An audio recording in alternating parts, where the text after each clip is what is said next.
we are live once again on the Black Rose Brigade. We do have a new guest here today. We have Ashley Stevens on Twitter. I think it was the Acumen. I think that's your Zach. Yeah, Zach. the acumen. Yeah, absolutely. We happy It to was have you something. on. I feel like.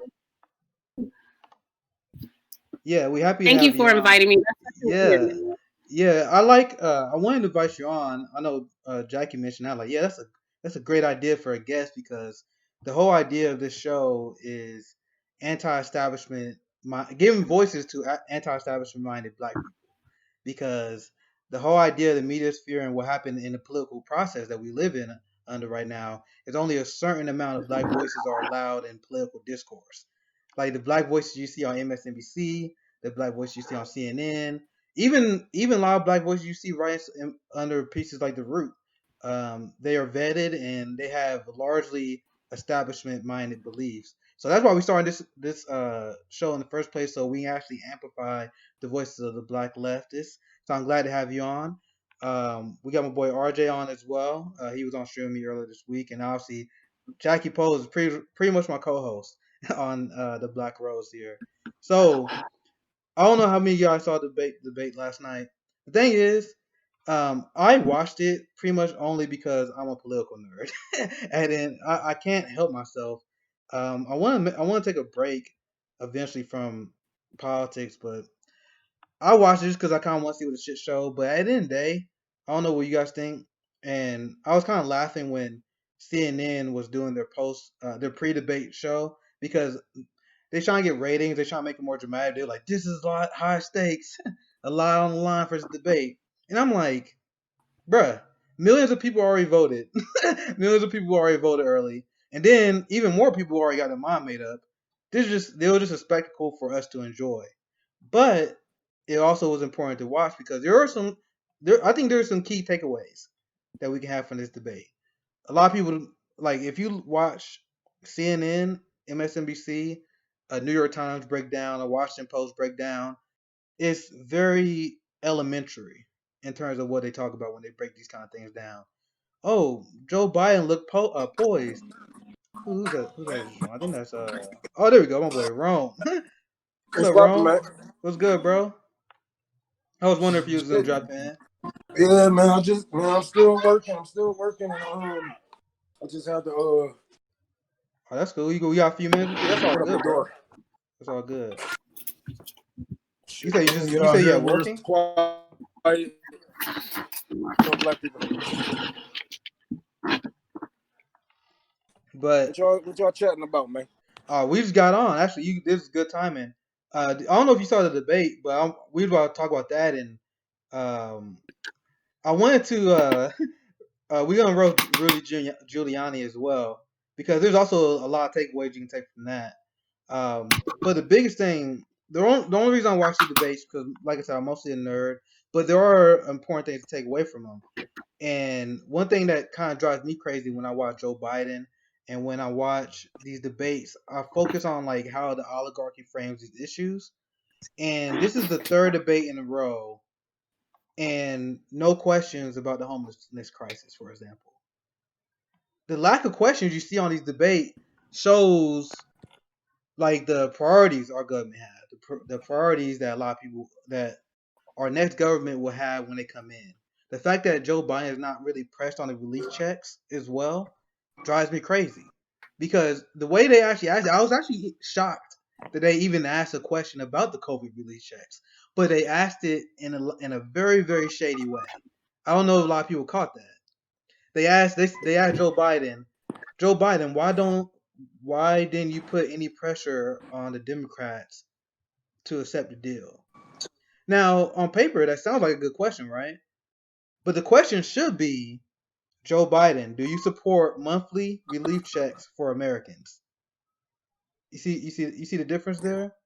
So if you have the first question they asked, Joe Biden just he pretty much pivoted towards well, I think the Democrat Party is doing a good job. Pretty much the predictable answer. But if you ask them the question that I proposed, you getting right to the heart of the matter. If you're president, will you support a $1,200 monthly release? Will Bernie Sanders have 2,000? I'll ask him that question. I'll ask him if I had a chance to ask Joe Biden a question at town hall. Bernie Sanders proposed $2,000 a month UBI during the course of this pandemic. Other countries like Canada and Germany provide $2,000 a month for their citizens. Andrew Yang is also a big proponent of this. Will you support that when you're president? That's the question. And Joe Biden is protected by the media to the point where they are very careful what questions they ask him, because even the softball questions they give him as it is right now, he still gets in trouble. He still fall for like right wing talking points, like when he attacked the Green New Deal, when he attacks socialized medicine or whatever. So he already falls for the trap with softball questions. Can you imagine how much Biden administration would be exposed if we had a chance to consistently ask them that questions? And he had a town hall last week, and I don't know if you guys saw the clip. Wonder if I can find it. But there was a clip of that black guy, and he was like probably the only good question out of any town hall I've seen, where he was like, "What do you actually plan on doing for Black Americans other than saying you're not black if they don't?" Yeah. Did you guys remember that? I'm gonna see if I can find it actually. But can you imagine But Joe Tim Biden? Black, That's sweet. yeah, Tim Black has the actual video on his YouTube page. Oh, cool. Let me see if I can find it so they know what I'm talking about here. But those are the kind of questions we would ask. I actually don't subscribe to Tim Black on YouTube. Actually, now that I'm actually looking at it. I would have a lot of very specific questions for him. And I would press him as well as Kamala so hard. Kamala. Yeah. I will not say I hate getting people's names. I hate getting people's names wrong. So I really hate saying her name wrong. But I've heard it said different ways in her response to both. So I don't really know what to call her other than Kamala.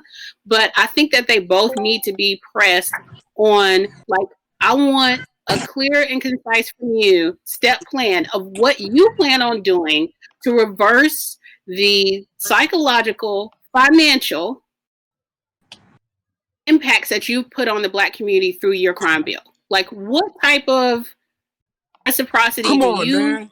Come feel like on, you man. own? Look at my record. Crime bill was good, man. Come on. Yeah, like, I need you to explain to me what you plan on doing. Like, how do you plan on getting us to they say, get over it.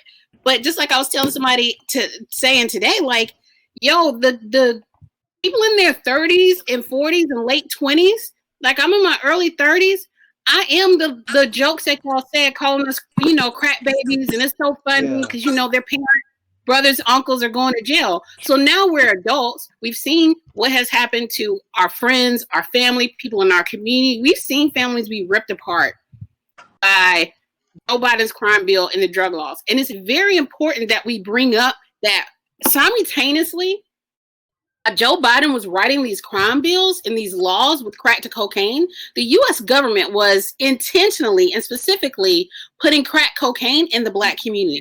Yeah. So it's not like they were just, Black people were just, you know what, we're going to do some crack. We're going to fuck up our whole community. No, the Reagan administration, because they've even admitted it, were putting crack cocaine and guns and all these other drugs in the Black community on purpose. So then Joe Biden goes behind that and he crafts his first crime bill in the 80s, which was so racist that even Reagan was like, nah, this is too much. Did he work with Storman for that? He was on the right of Reagan, I remember that. But you're right on the money on that, because it's not even it's even worse than that, because not only does Kamala Harris don't have a plan to fix her problems that she had with the Black community and the issues that she started, she's openly like, I don't prioritize the Black community. That's what she openly been saying. And I actually found this while you're talking now, because you brought up such a great point. Let me pull this up here. So just in case people miss what I'm talking about here, because she had this interview, and this is why Black people despise Kamala Harris. I don't know if you guys saw this one yet, but this is when she was specifically asked. There's a lot of reasons why we don't kick it with her. Let's really be clear about that. So I'm not going to sit here and say I'm going to do something that's only going to benefit Black people. No. Let's be clear about that. Let's really be clear about that. So I'm not going to sit here and say I'm going to do something that's only going to benefit Black people. No. Let's Let's be be clear about that. clear. You're not doing anything to benefit black people. She Oh, now I can see everybody.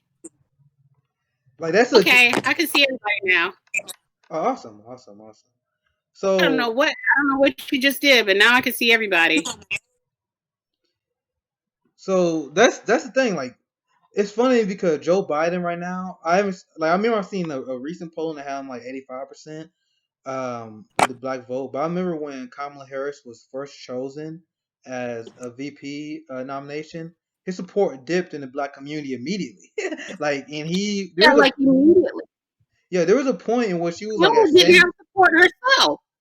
right, and Kamala was embarrassed during the primary for the same reason because at first I thought Kamala was going to be a giant threat. We talked about this before, but I thought she was going to be a threat because she signaled that she was going to be a more progressive candidate at first, where she was pretending to support Medicare for all. She would pretend to be a progressive prosecutor, for example.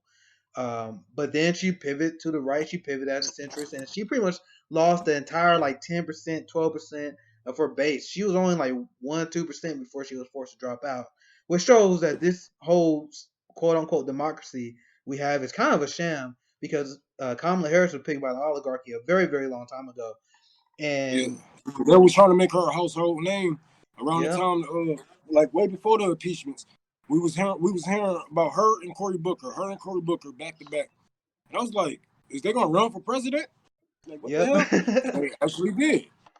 There There, was even an article, but wait, quick question. Are you recording these yeah, to we play live later? now. Oh, Yeah, I it'll just be on need YouTube. to It'll be on know, YouTube later, so you can always you can need check to it know out. because it's like almost my favorite time of day, and I need to know like how often I need to turn on and off this video. No, I mean you can like I said, you can keep your video on, you keep it off, you can switch it on and off. I'm pretty flexible. Okay, Um, but it'll be back. I'll upload it right back on YouTube. But go ahead. okay. Um, just because I'm just trying to make sure certain things. I don't want to do certain things on camera, but Yeah. Kamala was chosen. Like there were articles back in 2017, 2016, 2017, right after Hillary lost, where Kamala was going off into Martha's Vineyard and a lot of places. And I'll have to find because I've shared it before, and I'll have to find it again. But they chose her. The donors chose her back in 2017. Like this was already out there. So when she didn't win the nomination, which I didn't think she would, because she doesn't have that support. In a cursory glance of her legislation and her policies and what she's done makes sense why people don't support her. And then she just dropped out real quick Yep. before the primaries could really get rolling. Which, by the way, Andrew Yang got more support in California than what she did, which really makes me That's wonder embarrassing. how much support does she have in California, period, to even have become senator? Like how many, it really makes me question. She did so bad in her own home state, kind of like Elizabeth Warren did. Like if you're doing that bad in your home state, it really makes me question how much they like you. But when she dropped out really quick, and as soon as she dropped out and it looked like Biden was winning, I said it. I was like, if Joe Biden becomes the nominee, he's going to pick Kamala Harris. I knew he was going to pick her. I really wish he had picked Elizabeth Warren, just because honestly, I don't want black women to have to deal with the baggage that's going to come with being a VP, because they're going to place her as a black woman because they've already just like dismissed her Indian heritage for some reason. Yeah, And that's she's kind a of black weird. woman, and they're making it seem as if she's going to help Biden, and how we need to do that. So you know what they're going to do, what they always do. They're going to put so much responsibility on black women and literally make us like a figure of a mammy to take care of Joe Biden. And when Joe They Biden love doing steps that. wrong and he does something, Kamala Harris is going to be made to go in front and try to explain what's going on. Because I don't think we're going to see too much of Joe Biden anyway. One thing We're I going to will see add- Joe Biden for exactly a month. Then something's going to happen, and it's going to be Kamala. Yep. Also, in California, she has next to nothing for support because we know who she is and we can't stand her ass. And as far as like they're gonna put the onus on black women, they already have. They sat there and said, "Oh, the only like black women have to vote Democrat. If you don't vote Democrat, then Democrats can't win. And then Trump is the ultimate evil fascist dictator ever, and it's all your fault if he gets reelected." no, it's actually all white women's fault if he gets reelected. Yeah, because they're they're the doing it ones who with voted black for men him. too. They're doing it with black women and black men, and it's really, it's already frustrating me. Yeah, it drives me crazy because go ahead, RJ. I know you had something to say earlier. Now chime in. Yeah, what I will say about Kamala, the scary thing about her is that she's reconglomerating the entire black professional elitist class. Is Yeah, Al Sharpton, all these civil rights leaders, the professional black elite class, they were pretty disappointed in Obama. I mean, they even said, "Hey, we should have pressed him harder when he was in office, and there were things we didn't get done." So by having Kamala as VP, you have all these HBCUs, all these HBCU presidents, ambassadors. It makes them happy. It makes black civil rights leaders that are older happy. And look, I've been trying to talk to older black Americans, and they're stuck on Kamala. Even one of my parents, like at first he hated her. Now that she's VP, he loves her. So it's one of those yeah, that situations. terrifies me because I'm already seeing like normie support for Kamala go up because we just laid out the fact how unpopular she was throughout the course of the primary and throughout the course of even her Senate run. I mean, a lot of people didn't like her, didn't care about her because the entire Kamala as a cop thing started long before the primary. So we was aware of her terrible record coming in, and this is what terrifies me is the establishment's ability to rehabilitate a failed politician. Or pretty much sanitize them, and that's what's going on with Kamala. I don't know any comrade, I don't know any organizer that I personally know that's in California that was working on stuff that like that with prison reform that I've been looking into. I don't know any of them that was supporting Kamala. I don't see it. So I know that the support wasn't there. I am afraid of that, and it definitely is a generational divide, and you can see it within these interviews. That's why the interview we're going to talk about those ladies on MSNBC. That's why people are so shocked and they have all these negative things to say, because even when people like Donna Greyjoy and other people were saying, no, it's definitely a generational divide. There's a lot of young black people who don't support Biden and they vehemently are against him and Kamala, but they put him in that position anyway. So now that people are talking to, I think the 45 and under crowd, like 18 to 30. I'm still in like the 18 to 35, but I know even further up, like a lot of people do not like Kamala, and they knew that if they had paid attention. So that's why when they go on these interviews on these news shows, people are confused. You do a curiosity glance of Twitter and follow just a few people, and you will see a lot of younger black people from the beginning saying we do not like Kamala Harris, and these are the reasons why. And it's always been policy reasons why. And one thing I will add to that too is that one of the biggest struggles too is the Obamas. I mean, look at the Obamas. They Amen. Oh my handpicked God. Kamala Harris. And so what I'm noticing too is that when Barack Obama ran for president the first time, he called Hillary Clinton and Bill Clinton puppets of Wall Street. They have an inside plan, outside plan. They can never talk straight. They go to Wall Street all the time. Yet he does the same goddamn thing when he leaves office. And what I've noticed too is that neoliberalism isn't just really a white thing now. It's black. It's basically black and a woman, and that's Yes. kind of the problem. Because even when Barack Obama was the first black president, there was a thing in the black community: you cannot criticize Obama. You cannot, because everyone else is doing it.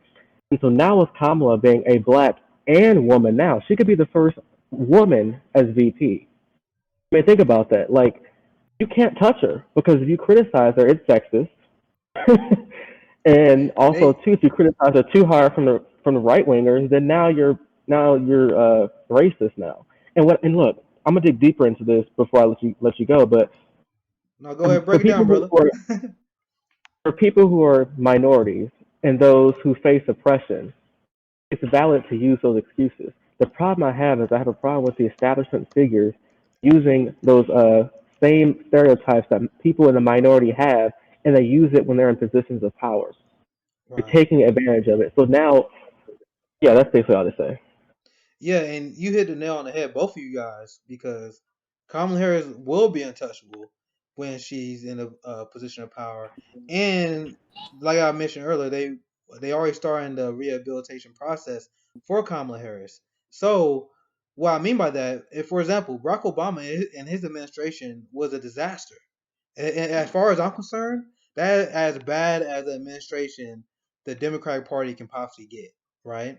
So you have a guy who took 2 wars, turned to 7. You had a guy who tanked black wealth. You had a guy who destroyed the Latino community. By the way, something they don't talk about on MSNBC and CNN, like Donald Trump, now that his first term is coming to an end, his deportation numbers dwarf is nothing compared to Barack Obama's. It's like 70% less.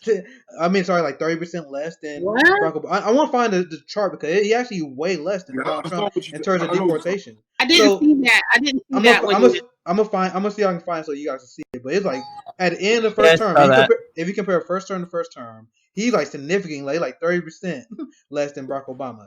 I bring that up because my point is like almost if you across the board, Barack Obama was a disaster. But this year he was announced as the world's most admired man. But Now who's voting for this nigga? I don't know, How can you vote? but How you can you see, vote for that? Ashley just told you who voted for stuff like that. It's older people. Older people look at him completely as recognition, as representation only. They don't look at policy. They look at black man.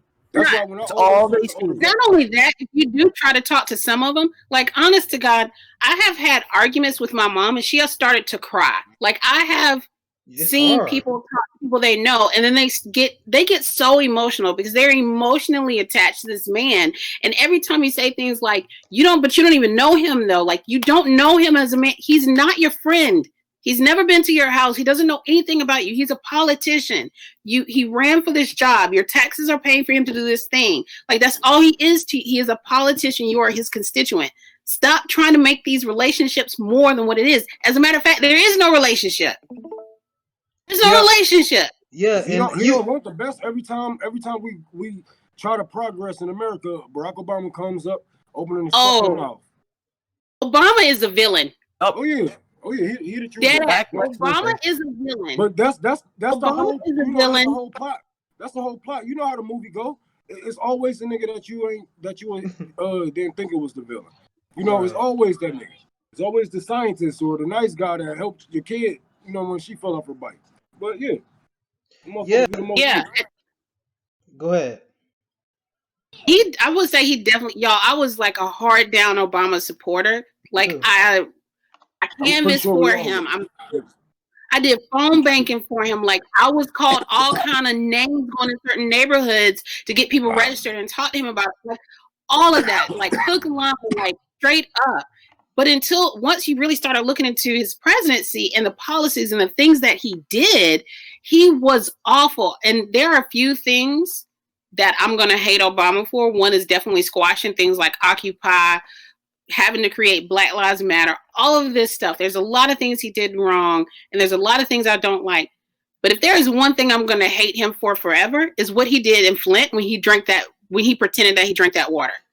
I literally saw that, and I couldn't believe it. I couldn't believe it when I saw that. Not only that, he sent the army up here so they can practice target practice inside of the abandoned houses that we was trying to get, the abandoned buildings we was trying to get turned into shelters or just tore down because they're just standing there. So he let them come up there and use the buildings to shoot after. I think this is like the same week he came up there and drank the water. We like, what the hell is he just smacking us in our face? Like, all right, ain't no Democrat. I'm like, after that, ain't no Democrat gonna win Michigan ever again. And I want to add on. Go ahead, RJ, and then you, and then Ashley. Okay. Yeah, I want to add on that too, because when Barack Obama came to Flint, I mean, he sided with the killer governor. And Governor Rick Snyder was so unpopular, there were petitions for him to basically get removed from office. And look at now, Rick Snyder endorsed Joe Biden. Right. And the Biden campaign accepted the endorsement, pissed off the entire city of Flint. And so you know what that means, because there's a window of prosecution. So if you want to prosecute a governor for a crime, there's a window of opportunity. That's closing. By Rick Snyder, a Republican, because, you know, Joe Biden's doing this whole, it's not blue America, it's red America, United States of America, the whole Obama 2004 speech. Rick Snyder knows, hey, if I just side with Uncle Joe, then he's going to get me off. So that's the big problem. Hey, go ahead. I love how right after he said that, they both poison black communities. So I would expect for that man to endorse Joe Biden because, you know, they both going off. All these old white men are going off of Joe Biden old fucking rules. They just riding his coattails with these laws and all that shit. They just remixing the 94 crime bill in their own way. And all these motherfuckers just like him. So that I expect all evil white men to endorse Joe Biden, especially Richard Spencer and all the motherfucking Nazis. They really should be voting for Joe Biden because he is, he's the true racist. He's the professional KKK that can, go where his hood, where his boys, but then he can, put his suit on and talk to you. He's not like these new school Nazis. I'm gonna add on. Let Ashley come in and then you go right to that, RJ. I know she has something to say. I was just saying to just piggyback off that, you have to think about who Biden's mentors were when he first went into the Senate. Like actual segregationists and hardline Dixiecrats and racists. I am from South Carolina. I moved to South Carolina when I was a little girl. I pretty much was raised there, spent half my life in South Carolina. Strom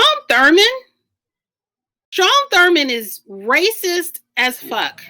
Like, he's awful. Unbelievably so. Joe Biden had him as a mentor. Like, straight up had him as a mentor and helped craft legislation with them. That is who Joe Biden is. He is the ultimate racist because, like Ron said, you're right. He can be out with them, having a good time, and then he'll put on a suit and tie, smile, try to be nice to a few black people, go up there and press legislation that is going to do to communities of color, not just black communities. There's a lot of different communities that suffered from Biden's policies, but to do to us on every systemic level that they wish they could have continued during Jim Crow. Yeah, and I'm gonna tie this in together too because there's two different types of those Dixiecrats. There were the outspoken ones like Robert E. Byrd, Judge Smith, who are like Trump in that instance. They can't help themselves. They'll do this all the time. But there are also ones like Joe Biden, like you said, Strom Thurmond. The most notorious was Dick Russell. Dick Russell, he became the modern one. He didn't say the word. But what he did is he enacted policies. He made it seem principled, like this is principle to do this to a certain minority group. So it's harder to fight against. That's why having a guy like Joe Biden makes it difficult because he could make that policy position seem principled, like he did the crime bill. Oh, Republicans all the time say we're weak on crime. This is a Democratic crime bill. Like that was so creepy the way he said that. So evil. Go ahead. Yeah, so that's the problem we have.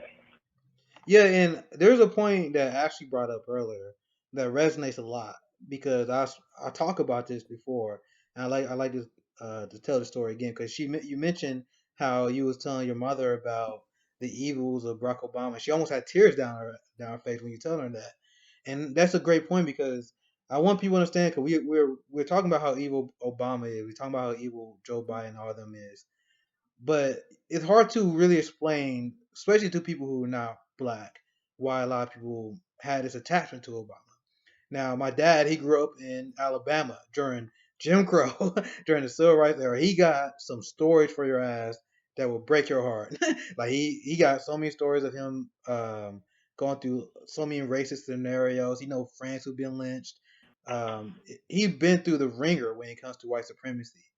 So for that generation to see a black president be elected, like that's something that is so monumental. After what they went through, we can't really comprehend it. So I remember I was having the conversation with my dad. There was around the time right before I started canvassing with Bernie Sanders, and I was telling him like why I would never support any other Democrat other than Bernie Sanders, and I was explaining to him how Barack Obama was such a tragic president. I pretty much laid out exactly everything we just laid out right now. I talk about how he obtained black wealth. I talk about what he did at Flint, Michigan. I talk about how he was a warmonger, war criminal. I brought all this stuff up.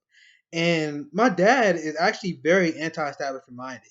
He hates politicians. He hates establishment, but he couldn't drop the love for Obama. And there was a point where he was like, "Yeah, I understand what you're saying, but it was just the Republicans. They was just obstruction." I'm like, "No, it wasn't. The Republicans not the reason why he bailed out the banks, Dad. That's not the reason. Like, no matter what I said to him, there was like this block that he could not get past. And there was literally a point where I let it go. I was like, "Yeah, I mean, We just gotta keep moving. I literally let it go. It was painful. It was literally painful to have that conversation. If you guys know my Twitter, if you watch my videos, you guys know I unapologetically lay into Obama. I don't give a fuck if I hurt your feelings. But there's something different when it's your dad, when you know what they've been through. It's like I couldn't rip his heart out. And I tried for like 10 minutes and I realized I wasn't going nowhere and I pulled back because just the emotional sentiment that African Americans have towards Barack Obama. And going back to Kamala Harris, that's why I'm scared. That's why I'm afraid of her. Because can you imagine? They already doing the rehabilitation for her, and if they're able to do this mass media propaganda for her, I can see her becoming like that icon for like older black women or black women in general. People who don't really follow politics, who don't know the fine lines, because, for example, there's so many people that still don't know about that Flint, Michigan video that you guys brought up. Even people that I know, people that don't even like Obama, that don't know about that kind of stuff. So I don't think so. I don't think it's going to work with Kamala. She is inherently less, not only charismatic, but just less likable in general than Obama. Obama started by the reason why he did so well with everybody is because he has just an innate charisma about him, almost JFK like. And she does not have that. She doesn't, and she's almost, and it's weird, and it's almost like sociopathic sometimes, like how she's laughing. Laugh? Yeah. Exactly. And then she doesn't know how to connect either. I think almost like if there was a difference between pathologies, I would say if they're both like have some type of psychopathy or whatever, they both have something, but Obama is a lot more charismatic. Kamala comes off that way, and she has for so long. Like, I knew about Kamala because of people from California, how they were talking about her so bad. Like, I knew way before when this thing started. She doesn't have that connection, and she can't connect. And when you see her when she is around a lot of black people, I've seen those videos. She doesn't know how to connect. She's very uncomfortable. She's not. She's also wishy-washy. I agree with what you guys are saying 100%. Kamala Harris is awful. What scares me is the media influence and the Democratic media influence they have on people. Because there was just a recent story that came out where Democrats they opposed fracking at like a 65-70% rate, and then Joe Biden came out and he publicly came out against fracking. Kamala Harris publicly came out against fracking, and now that number is like 45% on Democrats. And the media didn't question it. The media propped it up there, and they framed it as a duh. They're like, yeah, of course we wouldn't ban fracking. So while you guys are 100% correct that Kamala Harris is she's actually stunning how bad of a politician she is. But I watched this primary. I watched older black people get fooled into voting for this racist piece of shit known as Joe Biden. And after seeing this primary and seeing the media influence and how unapologetic they're being in terms of being a defense magnet for the Democratic Party, that scares me, man. This primary scared the shit out of me. Because this primary was won by the corporate media establishment being a super PAC for Joe Biden. And it worked. I mean, younger black people, us, we didn't fall for it because we get our media elsewhere, but they are limiting those options. And then you had the media that's going to run that 100% defense for Joe Biden and Kamala Harris throughout the entire course of their administration. So you guys are 100% right. Hold on. Let me pull my Discord right back up.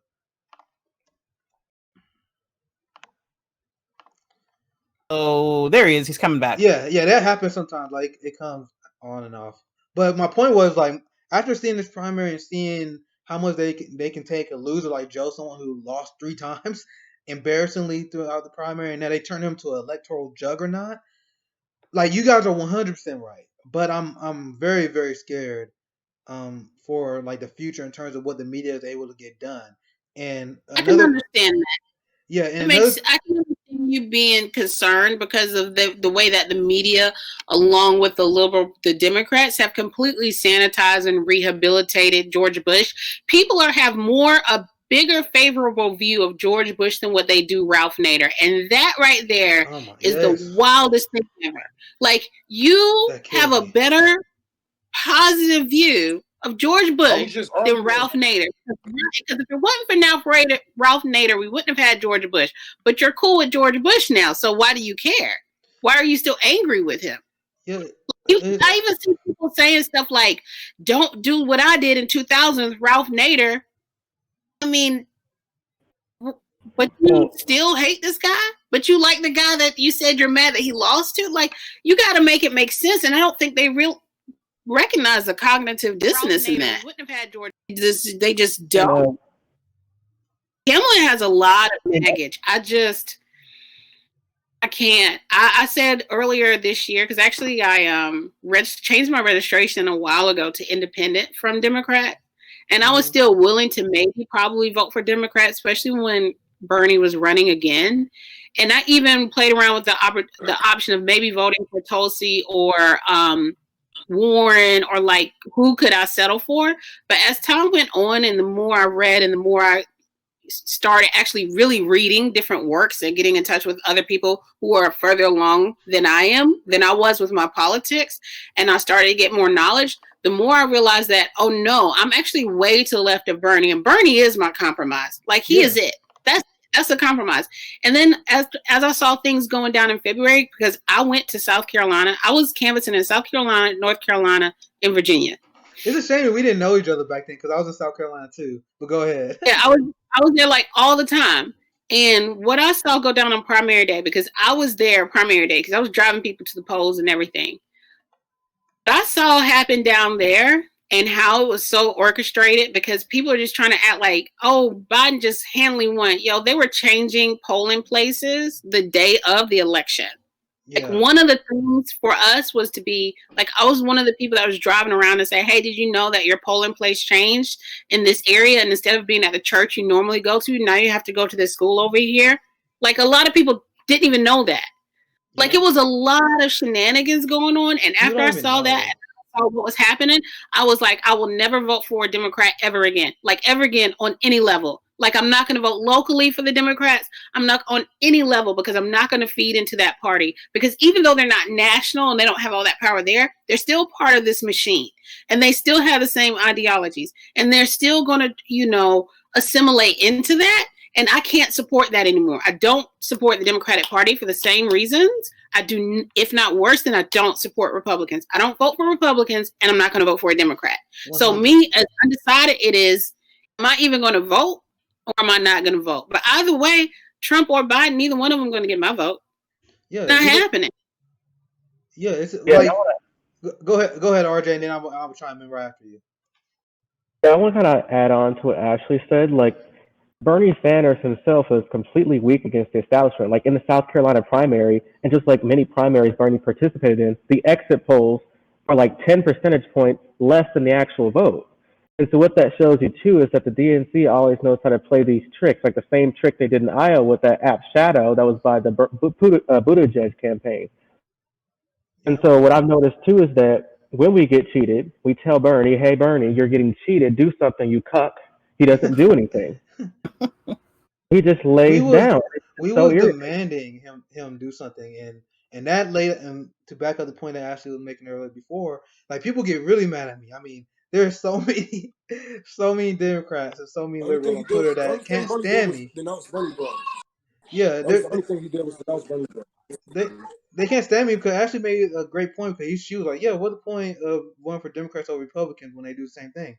And I mean, literally, I make these points, and then they can't really defeat the point. So what they do, they just block me, they just mute us, and they silence the black voices. Because I've been going to war with a lot of these white progressives who've been pushing the idea that we should vote for Joe Biden. These people have been driving me crazy. I'm not even gonna drop the name because I don't want to give them the attention. You guys look at my Twitter feed, you see me going to war with these people. Because I noticed something this year, and I'm like, my Twitch name. You guys look at my Twitch name. Progressive Martial Artist. That's my YouTube name, Progressive Martial Artist. I regret that name. I can't change it now. I mean, I could, but y'all already know my brand, so I'm not gonna change it. But I don't even consider myself a progressive no more, because ever since Joe Biden won this primary, and ever since he became the nominee, I've been disgusted with the progressive movement, especially white progressives, because they say shit like Joe Biden's harm reduction. Biden's harm reduction. No. The Democrat Party is harm reduction. And when they say harm reduction, what are they talking about? They're talking about the white middle class, 100%. You know how I know? Because I had conversations with these people. I'm like, no, Joe Biden is not harm reduction. And when you say that, you get an immediate strong reaction. How is he not harm reduction? And I can show you guys the conversation I had. Like, harm reduction for who? For who? Because Barack Obama tanked black wealth. He was a deporter in chief. I pulled the arc up earlier. Like, we can go through it again. Where he deported more Latinos than him. He bombed Muslims en masse. Who are you talking about? In Standing Rock, he cracked heads of indigenous people. So the only people that he protected was the white class. And I bring up the fact that black wealth was tanked, and they completely ignore it. They're like, well, we still got to suck it up and vote for Joe Biden. So what you do? Who you stand for? You standing for nobody except yourself. And I realize that a lot of white progressives, based on what I've been seeing, they only want to just save money on healthcare. That's it. That's it. That's where they stand. They're like, I want to save some money on healthcare, and I want to defeat Ben Shapiro. That's literally where they stand. They don't care about anything. They don't care about immigration. Go ahead, Ashley, and then RJ go right after that. What I was saying is the reason why I'm off of a lot of stuff is, like I said, I've literally been reading, and I at certain people like Josh from that's the Queer Socialism. He has a podcast too. Like a lot of people, I've actually been reading, taking my time to get to know people, getting more involved with my community in Virginia, like on so much of a local level that I even know like who's running for commissioner, like really get to know my neighbors and go small and read. And one of the things as far as progressivism, when someone says I'm a progressive, is what type of ideological thought or political theory aligns with progressivism? What does that even mean? And when people say, well, it's harm reduction, again, what do you mean by harm reduction? Who do you mean? Because you're the one who made the claim that it's harm reduction. So I need you to explain to me how that's harm reduction, and what does progressivism even mean? What is your thought? What is your political theory and thought? Are you a neo-capitalist? Are you a capitalist? Are you a communist as far as your leanings? Are you a Marxist? Like, what are you? Are you a socialist? Because to Republicans, these corporate Democrats are progressive, because it's like, what does that even mean? What are they doing with that?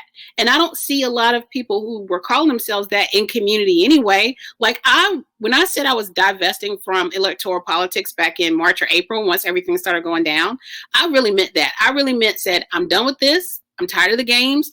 I need to connect with my people and figure out what's going on in my community locally, to the point where it's like, for my neighbors.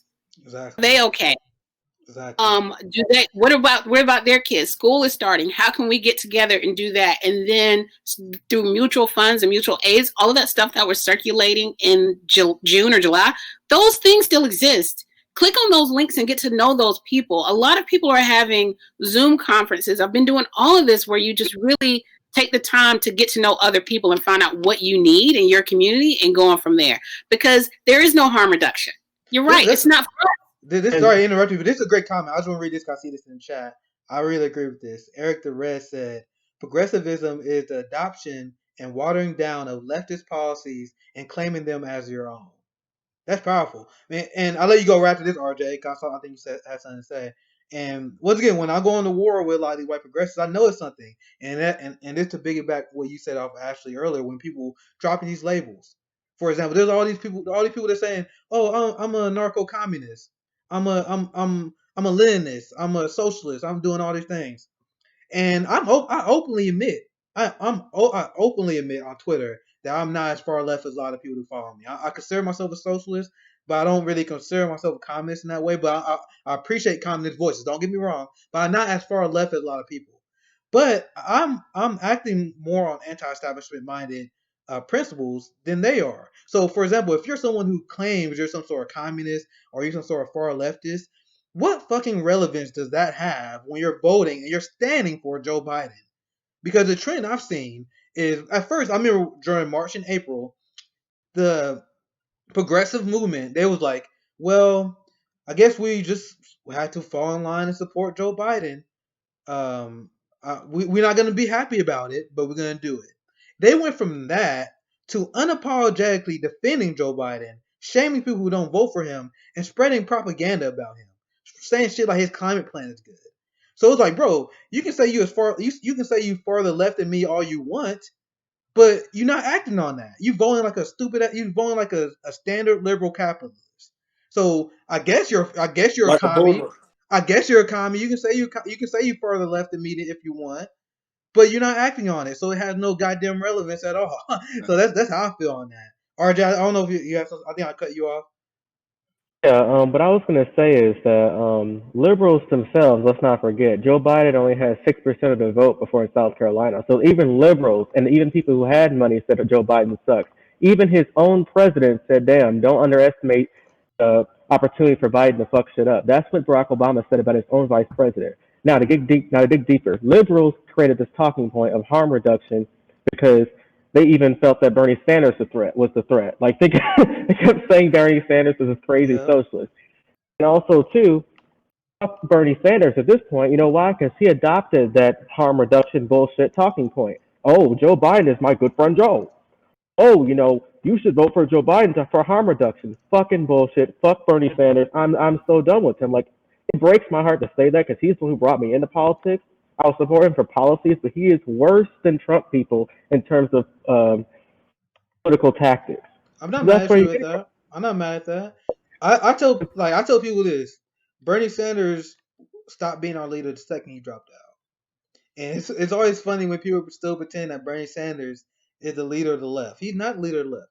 Bernie And Sanders, then he's a I would senator go from back Vermont. farther than that. He's a I senator would from say that Vermont. That's it. he stopped being our leader when he refused to fight Joe Biden before he dropped out. That's a He solid could have point. beat Joe That's a solid Biden point. while he was still in the primaries. When he was going up against when he won like Nevada by a landslide and Biden was coming in 5th place, he could have ended him right then, Yeah. but he didn't. He chose to say he's my friend and I'll support him if he wins. What the fuck are you doing? You're ahead. This dipshit went on fucking Jimmy Fallon, and Jimmy Fallon asked him, "If Yeah. Oh Biden my wins the God, bro.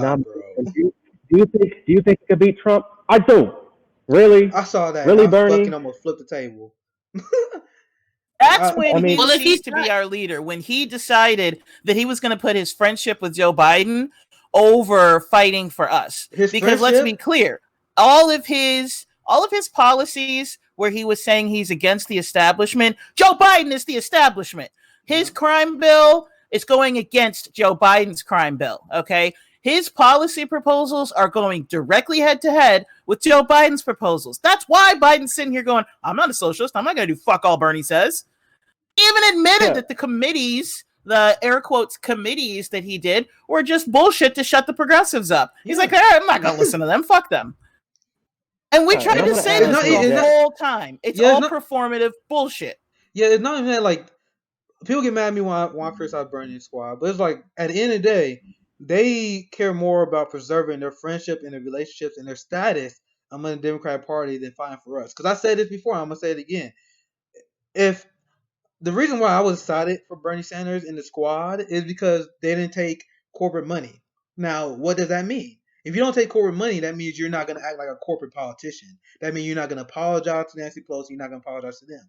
So if you are so worried about your relationships with Nancy Pelosi to the point where you won't call her out for refusing to adopt monthly relief checks for Americans, if you're not organizing a general strike, which we should have because we have 30 million Americans that are scheduled to go homeless, and one of the most underreported uh, tragedies that happens in our country is every winter a massive amount of homeless people freeze to death. Now combine those two tragedies right next to each other. We have an unprecedented homelessness crisis that the likes we've never seen before. The Great Depression is way less in terms of people who got homeless than it is now. So we are seeing way more people homeless than we ever seen in American history. That's happening right on top now. of a pandemic, And and there's then a the pandemic at the same time. yep, It's a deadly pandemic killing people. no At the health care same being time, offered. Yep. And we done. have this homelessness crisis in the middle of winter, which will cause a ton of people being freezing to death. And I remember I actually talked to someone on Twitter who was homeless before, and he was telling me how he was like, people don't understand that there's survival skills you learn as a homeless person. This is horrible to say, but that's true. Like when you first become homeless, you don't know how to survive the winter. You don't know how to survive. You don't know how to properly adjust and live. So we'd have all these millions of people who are gonna be homeless in the middle of winter. And he was telling me, he was saying, bro, people don't know how much of a disaster that's gonna be, because one of the hardest things when you become homeless is surviving that first winter. It's learning how to survive that first winter. We're gonna have a ton of people homeless. So my original point was, if you're not willing to rebuke your party, if you're not willing to shut shit down during this situation, what was the fucking point? Like, remember I said I was excited for them because they don't take corporate money, which means they're supposed to act different than the standard Democrat. So if they're not acting different than the standard Democrat right now, when are they? When are they? Like, that's never going to happen. And it's a few things that people need to learn and understand. First of all, politicians never lead movements. They never lead revolutions. That's not what they do. People on the ground push them to do that. Politicians are always leading from behind. That's why they're not going to coordinate a general strike. They're not going to go against the party that they belong to and that they're beholden to, even if you're the squad or whatever. You have to figure out where you are and where you want to go. As far as Joe Biden, he has intentionally and purposefully harmed the Black community when he has had power for 40 years. I don't see that stopping. So I see him having more draconian laws and policies that's going to harm us even further. Personally, myself, I have no problem with saying I'm way to the left of a lot of people. I'm an abolitionist. I'm all the way like to the left. I believe a lot of the principal things that the Black Panther Party was pushing as far as guaranteed housing and guaranteed, like there's certain things you should have. You should have a guaranteed job. You should have universal basic income at this point. No one should be homeless. I'm way to the left of that. And when we talk about these progressives, which I know you're talking about, they're not in community and they're not going to be in the community because the people who are doing that, because immediately when I dropped Bernie, which you know what, she was right. I kind of dropped him when I knew he wasn't really ready to go after Biden. Like I pushed through for February because, I said I was going back to South Carolina. I was doing a lot of work there and my mom's there and everything. But as soon as that primary was over, like I was completely checked out because at that point I realized and I did the readings and found out we got these things because people on the ground were pushing for it. They were saying, this is what we're going to do. And they started taking care of each other. So again, I'm always going to go back to community. So when it says progressive this and progressive that, if you are beholden to this whole thing of electoral politics, right? If that's what you want to go in and that's the lane you're going to go in, it makes 100% sense that eventually people who call themselves progressive will bleed into liberals, who could bleed into corporatists, who could bleed into the right wing, because they genuinely believe that if they just work with each other and don't go against each other and play patty cake, things are going to be okay. And that never works. It has never worked. I don't know a time when we were given actual rights and things that benefited us as a people, as Black people, but Americans as a whole, especially poor people. This includes poor white people. I don't know when we've gotten anything simply because we voted that wasn't out of direct action or something that a movement didn't press. We got the labor laws, the civil rights movement, redlining, all of that stuff happened. Equal housing opportunities, because people were forcing that to happen. The food programs for kids, they were forcing that to happen. So I don't even see the point for me right now jumping on any politician, especially nationally, that isn't getting pushed by the community and people who are trying to push for these policies. That's why I tell people stop donating to any political person. Donate to your local communities and organizations. If those politicians, AOC, Bernie, whoever, all of them, if they are in community with their people and they're taking care of their community will donate to them and they'll have plenty of money. That's when I'll believe that you're really about it. If the people who are organizing in your city support you, then I'll support you. Until then, it's not happening. If I'm going to have to throw in another name that a lot of people are not going to be happy about right now. I think I know you. Tina Turner.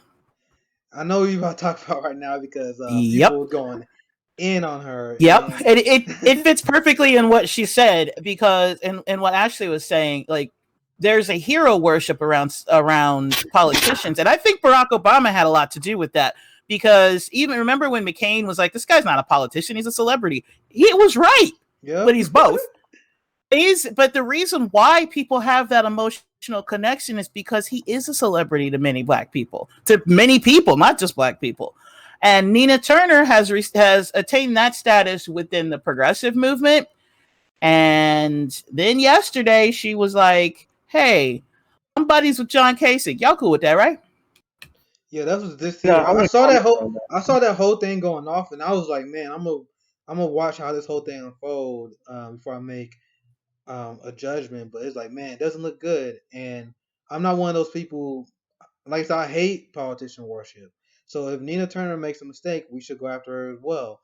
What I didn't really like is I didn't like her response to the criticism. The response to the criticism was really shady. That is the thing that made me. I saw her response first, and I was like, wait a minute, because she went after Peter Dow for literally one sentence.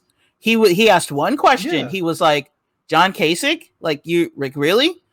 And then she just went off, and she made it seem like he had called her all kinds of racist shit and everything. She's like, don't get in the ring with me, blah, blah, blah. And I'm like, wait, what did he say? And I looked at his tweet, and he was like, John Kasich? And I'm like, oh, so he had the nerve to ask you one question. And it wasn't racist. It wasn't sexist. There were no ists involved. It was a normal question that a lot of people were asking.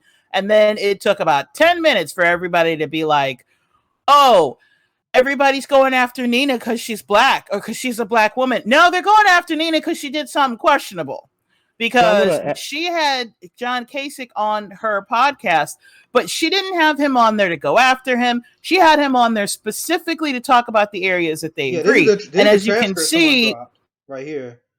Yeah, so who was it to get? Honey Bunches of Oats sent us that from Twitch. Yeah, I saw that. He decided to live tweet his listening to it, and the things they're agreeing on are exactly against the things Ashley just said. You know how she was saying that like change happens from the ground up, and politicians have never done a damn thing to give us that change until we force them. What is Nina saying? Oh, I'm so glad that nobody took to the streets. You're glad that nothing happened as a result of a young boy being brutally murdered. And one thing I will add, though. Go ahead, RJ. I'll let you go ahead, bro. One thing I will add is that John Kasich was actually a politician she's worked with before Bernie Sanders. Like, if you look at Nina Turner's history, she was a state senator in Ohio in the Cleveland area. And she actually worked with John Kasich during the Tamir Rice situation. Remember Tamir Rice, the 12-year-old kid who had a toy gun and got shot and killed? Yeah, that's what I was referring to.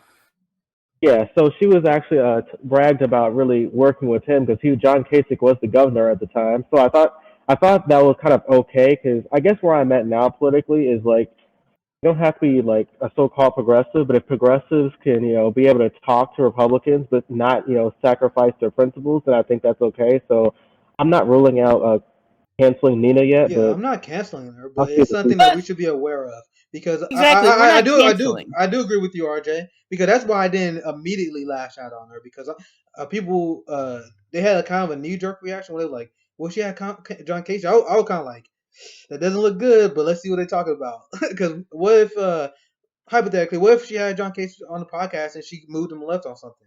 That'd be great to broadcast. But I'm looking at the summary here. It doesn't seem like she did that. And you know that she didn't do that because she wouldn't have to be offensive. She wouldn't have to be. When Peter Dow said, why did you have John Kasich? If she didn't have an entire podcast of agreeing with him, then she could have been like, well, maybe listen to it first before you judge. But no, she went off on him. Yeah, anyone that knows anything about psychology knows that when someone is like super defensive like that, it shows something. Like it almost like you scratch the surface there, because there's a lot of people that accusing Nina Turner of taking corporate money on her podcast and all that stuff. So Nina Turner, for example, don't want that to get out there. So when she see Peter Dow raise that question, she lashed out because that's a defensive maneuver. That's just basic psychology. That's what got me. And had the Streisand effect because I didn't know that I thought that she was just putting a podcast out there, like I do. But no, her podcast is loaded with corporate sponsorship by the very people she's supposed to be going after. In fact, some people said that they heard that when they played it, the first ad they heard was from Goldman Sachs. You don't get worse than being sponsored by Goldman Sachs. This is how I feel about Nina. It's complicated because I do know that there are a lot of progressive, that word is bothering me. I know that there are some policy positions that she pushes and she champions that are very beneficial. And I know that she's taken a lot of crap from a lot of racist people to the point where my immediate knee-jerk reaction when someone does say something about Nina is, let me make sure this isn't coming through the lens of racism, because the level of misogynoir that she's dealt with, a lot of Black women deal with, was disgusting to another level. Yeah. So as long as people are critiquing what she's doing and we're keeping it strictly on her actions, I have no problem with that. I have no loyalty to any politician. I have been saying that like forever. My loyalty is to what I believe in, and that's taking care of the people. And politicians are there to do a job. And just like any other job, you interview for it and you have reviews, and your employment review is going to be a fail. I say I would go after Nina or anybody just as hard as I would another politician. If they're doing something wrong that you don't agree with, and you can and you should at all times critique them. And if Nina is doing something that is against someone looking at that and they don't like how she's moving, then they can criticize her. And it would be between her and them, or mainly her, to show like, no, this is what I'm doing. This is why I'm doing this. This is who is sponsoring me and why. Because there's nothing wrong with asking questions, and there's nothing wrong with criticism. I just want to make sure when we do criticize Nina, because we've all seen it, how bad it is, the racism towards her, just make sure that it's on a level where we're talking about, like how we're talking about here. Everybody here is doing it in a way like, I don't like how she's pushing this. As long as it's like that, I don't see a problem with it. Absolutely. Like nobody gets points from me. I don't care about these politicians. I don't. I do not care about them. Only care about them as much as, are they doing a job that's going to benefit me and the people? Are people going to have somewhere to stay? Are they going to be able to have food in their stomach?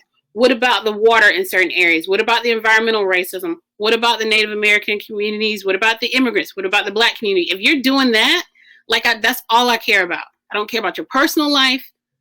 I don't care who you're with. I'm not going to stand you. You're not a celebrity. I do not care. I only care about the policies that you're pushing that's going to help people. And if you're not doing that, you're going to get criticized no matter who you are. Yeah, I was talking to. Go ahead, RJ. I was actually talking to Nick about this the other day. I gotta go question her, so I hate to leave, but I gotta go. All right, man. Thanks for dropping by. Bro. I'll catch you next time, man. Yeah, absolutely. We'll be here next week. So I was speaking to you, Nick, earlier about really where the progressive movement should go. So the establishment always has like a bench. They always have bench players, backup players that can come in anytime. And so the problem with leftists really is that we don't have a deep roster.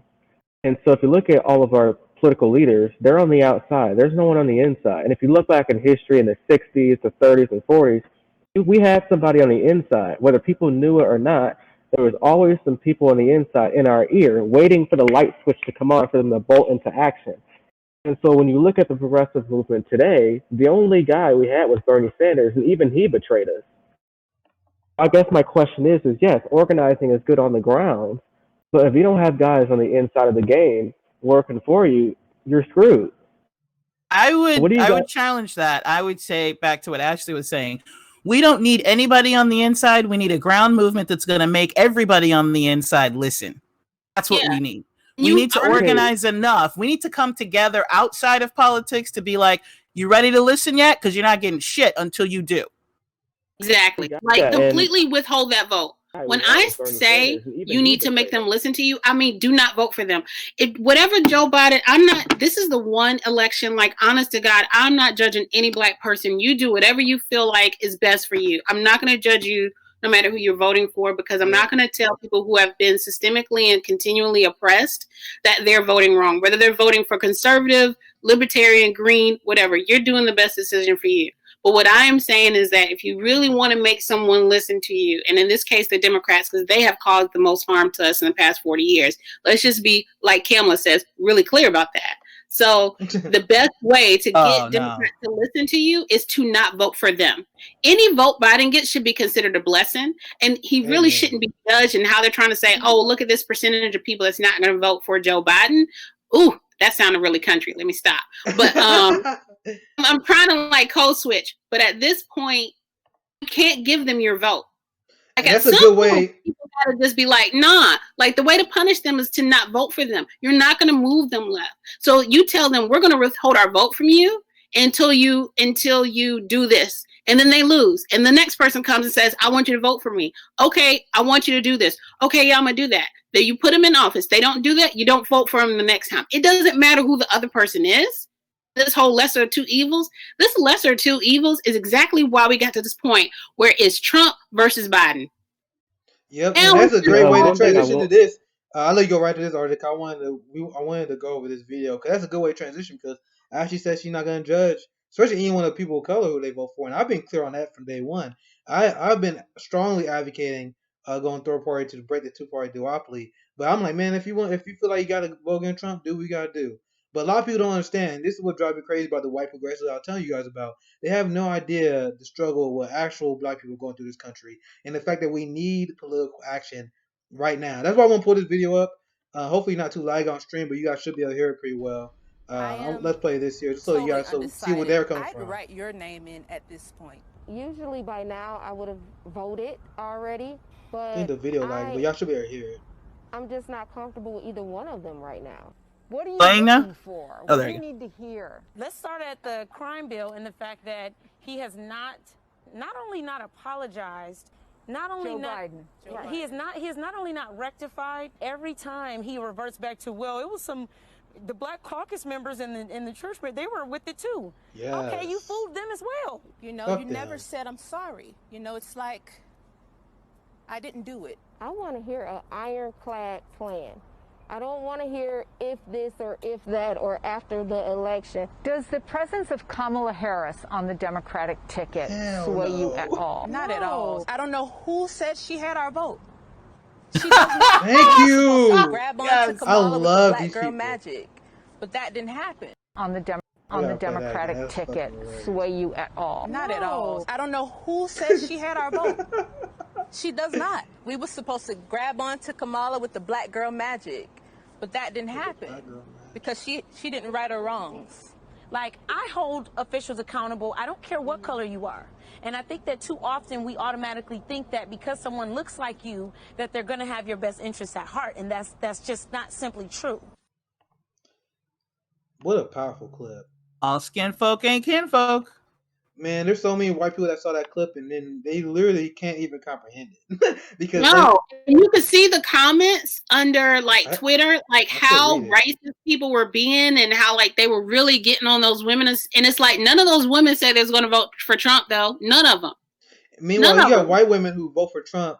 Like more white women vote for Trump, but they're more friendly with those white women than they are for black people who say they refuse to support their party. So that's the real racism you see, because they are very tolerant towards white people who disagree with them. But the second any black person show any sort of disdain for the Democratic Party, they go ballistic on them. I seen it. I'm sure It's you the guys have inherent seen it. racism. And this is, I think this tweet, I pulled this up. God bless her. I don't want to put her on blast, but I think we're gonna see. Let me say that I appreciate her for being open about this, because I feel like a lot of people, when they vote in a way they regret, they don't want to admit it.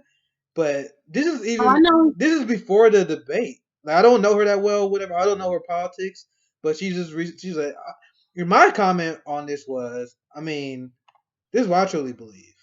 I think you're gonna see a lot of tweets like this. This is why I say in response. Something tells me you're gonna see a lot of these tweets in the next 4 years, and I think that's gonna be the case, because I think there are a lot of people who they have Trump derangement syndrome, which is not necessarily their fault. They had a lot of people who they had a lot of people in the media that told them that Trump is the worst thing ever. Joe Biden, a steady hand. So I think once they realize what they actually got themselves into with Joe Biden, they're gonna regret their vote. So we're gonna see a lot of that, and it's gonna hurt the Democratic Party overall, because we're already seeing people saying this, and Joe Biden not even in the office. And Joe Biden, go ahead. I would have to say that, like, the reason why, because like you brought up the fact that people keep going after black women, like, how dare you not vote for Joe Biden? Don't you know he's harm reduction? No, he's harmful. We know that. But the reason why people go after black women and they don't go after white women, when white women say, like, yeah, I'm voting Trump, people are like, okay, well, it's just a difference of opinion, because that's the power dynamic in the country. It's the unsaid. Yes. Black women don't have any power, so what little power we have, we're supposed to give it to white people again.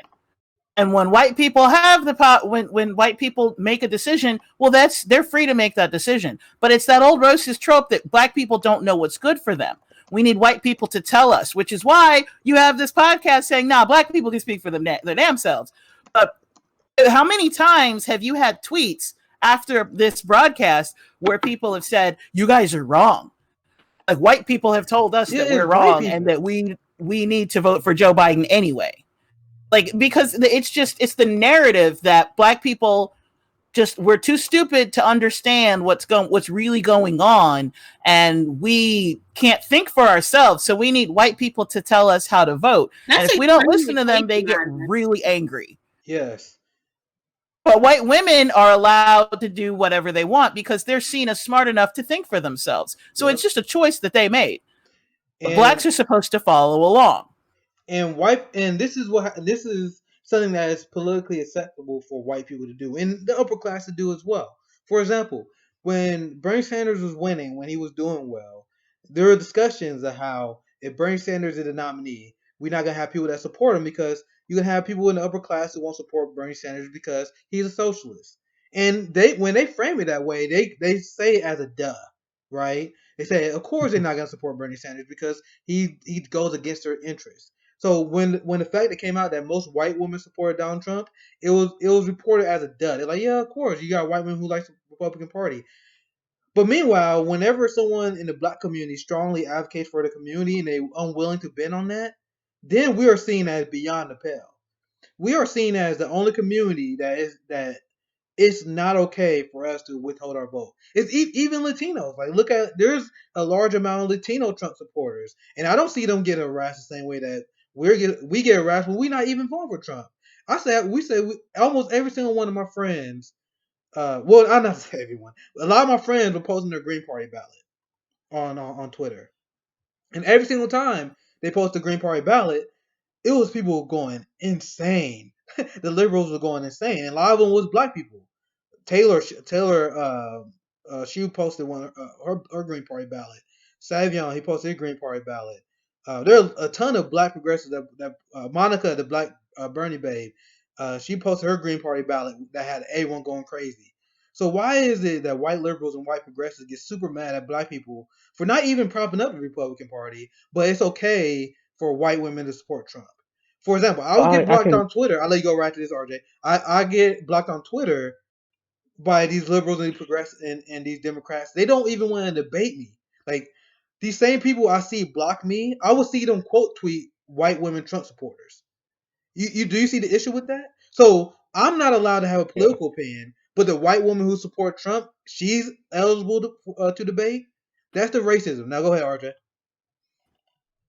What I was going to say is that black people, we haven't always been a monolith politically. I mean, before the Civil Rights Act of 1964 and before the election of Lyndon Johnson in 64, black people, we went back and forth. We went to Eisenhower. Hey, what you going to do for us? He didn't do nothing. We went to Nixon. Then we flipped to Kennedy.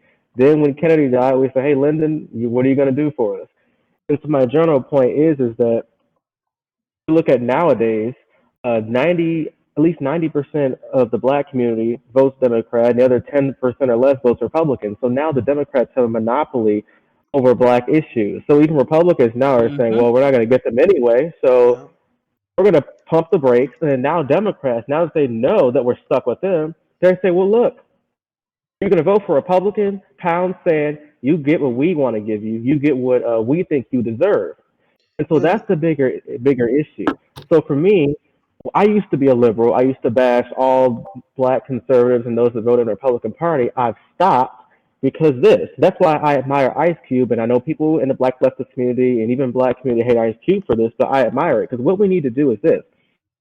He knows that if he only went to the Democratic Party, even if the Democrats get in, the Republicans are going to pump the brakes on it. They're going to pump the brakes on any of the black legislation that can help black lives. So what Ice Cube did is he let the Republican Party know and the Democratic Party know if both parties know what the plans is, they're going to race to the top for each other. And in the end, we're probably going to get more than what we asked for. That's how politics works. Why do you think white suburbanites, why do you think Biden and Trump are fighting each other for them? Because they flip every election. That's why they get everything they want. That's why they have lower taxes. That's why they get everything. I'll let you go right after this, Ashley. I want to read this comment. Okay, I just want to make sure because my thing gave me a warning. Yeah, I'll let you go right after this. I'm sorry to interrupt you, but there's a comment on the chat here I want to read. I haven't read it all. It's a pretty expansive post. This guy Earthquake photography.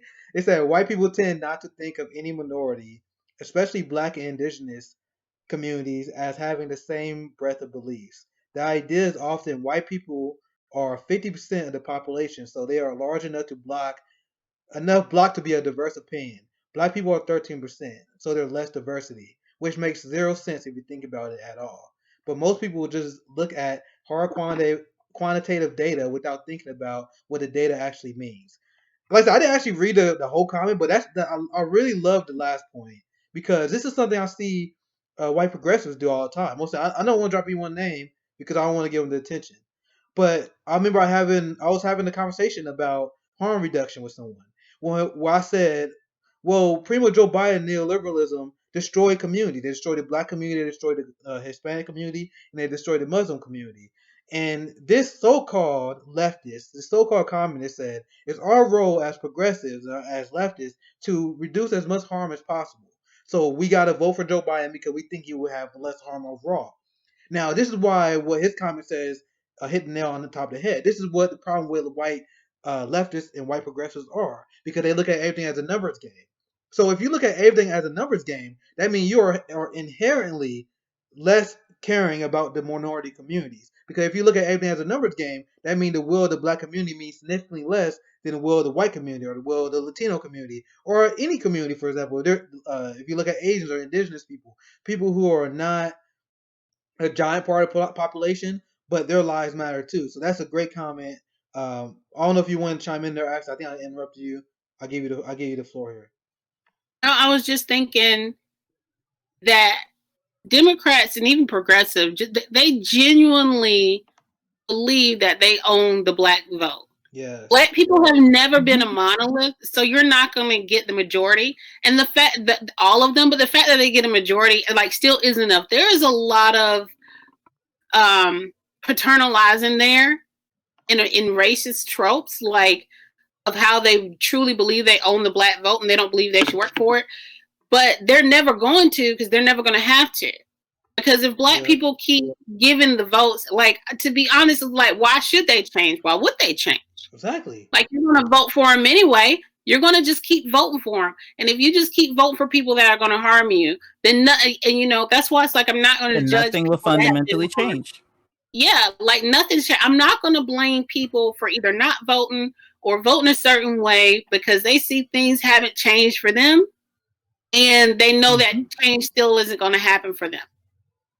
Like I'm just not here for it, and I'm really not here to listen to any white liberal or like any. And I feel bad saying this, especially with my background, because it's not like I don't want to hear from you. It's kind of like we're such a small part of the electoral thing because we're only 10% of the population.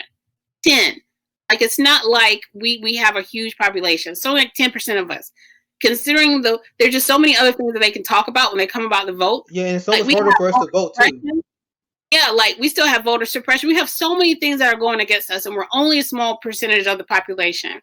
So this level of responsibility being on people who literally are being oppressed at every turn with these voter ID laws and voter suppression, there's just other ways that if you wanted me to believe that you cared and that you're I want to be right back. Suppression for black voters. Why do you feel like you just own black voters? And if you're concerned, why aren't you doing anything about that? There was someone that said, I didn't see the comment, man. I wish I did. But I remember someone told me that a white person responding on Twitter that black people black people and women should vote Democrat because they gave them the right to vote. And that's like the most fucked up racist shit I've ever heard in my life. I want to read this comment from Sienna the Dragon. We almost an hour and a half in, so we'll call it soon. I'm going to turn it over to some of the comments. I like this comment Sienna the Dragon wrote. He pretty much talking about Kamala Harris. He said the only reason the Democrats want Kamala Harris as VP is because they know Joe Biden won't make it through his 4 years, and they finally fulfill their dream of a woman president that they didn't get with Hillary Clinton.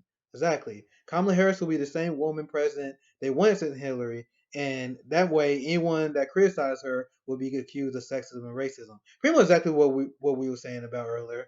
And it helped pacify the black community, a lot of black activists, but I don't think that's going to happen exactly that way. And Honey Bunches of Ghost said, because white libs don't do anything for their votes and expect black people to give their votes up unconditionally, and honestly, to be fair, that we have given up our votes unconditionally because Joe Biden. I mentioned earlier on the show how Joe Biden was polling worse than any other Democratic nominee ever, and with the black vote, he was floating anywhere between 75 to 80%. But people don't realize that Bill Clinton actually, surprisingly enough, in the modern era, had the lowest percent of the black vote. Bill Clinton in the last 30 years is the only Democratic nominee for president who got under 90%. Every other Democratic president got 90% of the black vote. So when you had over a generation of this happening, yeah, they got complacent and they knew that black people were going to vote for them regardless. That's why in the middle of a Black Lives Matter movement that is going on right now, they are mocking black people. The Democratic Party are mocking black people because our demand was defund the police. So they respond with, "We should fund the police more." So even if you one of the people that say, "Oh well, of course Joe Biden would never support defunding the police," he still can't even support legalizing marijuana. He can't even do that. He can't even do the absolute bare minimum. That's the basis of his crime bill, though. It's the drug war. Yeah. So why would he go after that when that's like he spent his career? He built his career on going after black people for specifically using drugs so that he could build up the prison industrial complex. And then while people are marching in the streets, he's like, "Hey, give me that one black person who locked up more black people than anybody else and who also profits off of the prison industrial complex and who is the one Democratic senator that Steve Mnuchin donated to. Let me make her my VP." And again, I don't even think that he chose. I think that she was always going to be the VP because they wanted her as president. And when she had to drop out, they were like, "All right, just sit down, sit tight. We'll make you VP." And that's why they wanted Biden, because they know he'll be out in the first term.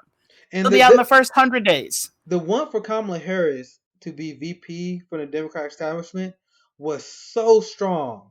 It was so strong that there was reports and there was a lot of infighting among the Biden camp. Because Kamala Harris went after Joe Biden in the first debate. Actually, I don't know the first or second. I think it was actually the second or third. Actually, it was the second. Yeah, it was the second one where she pretty much fucked Joe Biden up, and her only good debate moment and dropped the entire primary. So there was a lot of reports that Joe Biden and a lot of Democratic, Democrat, but Biden insiders didn't want Kamala Harris to be VP because they knew that she was doing it just as a power grab. But even though Joe Biden was against it, and a lot of Biden advisors were against it, she still was chosen. Which back up your point you just made, Jackie. It wasn't over Biden. Like Joe Biden had no power in making that decision because there's no way that Joe Biden was okay with Kamala Harris after that. She was open about the fact that she didn't want Kamala Harris to be the VP, and she was I don't know what she favored, but there was reports and heavy rumors that she was one of the strongest voices that was leading. So the next potential first lady was strongly opposed to Kamala Harris, but she had no say because she was the chosen one. And and Kamala herself, like the reason why they want her anyway, I want you guys to really dig deep into this. Look at the last recession. I mean, Kamala Harris was notorious for letting the big bankers off. Yeah.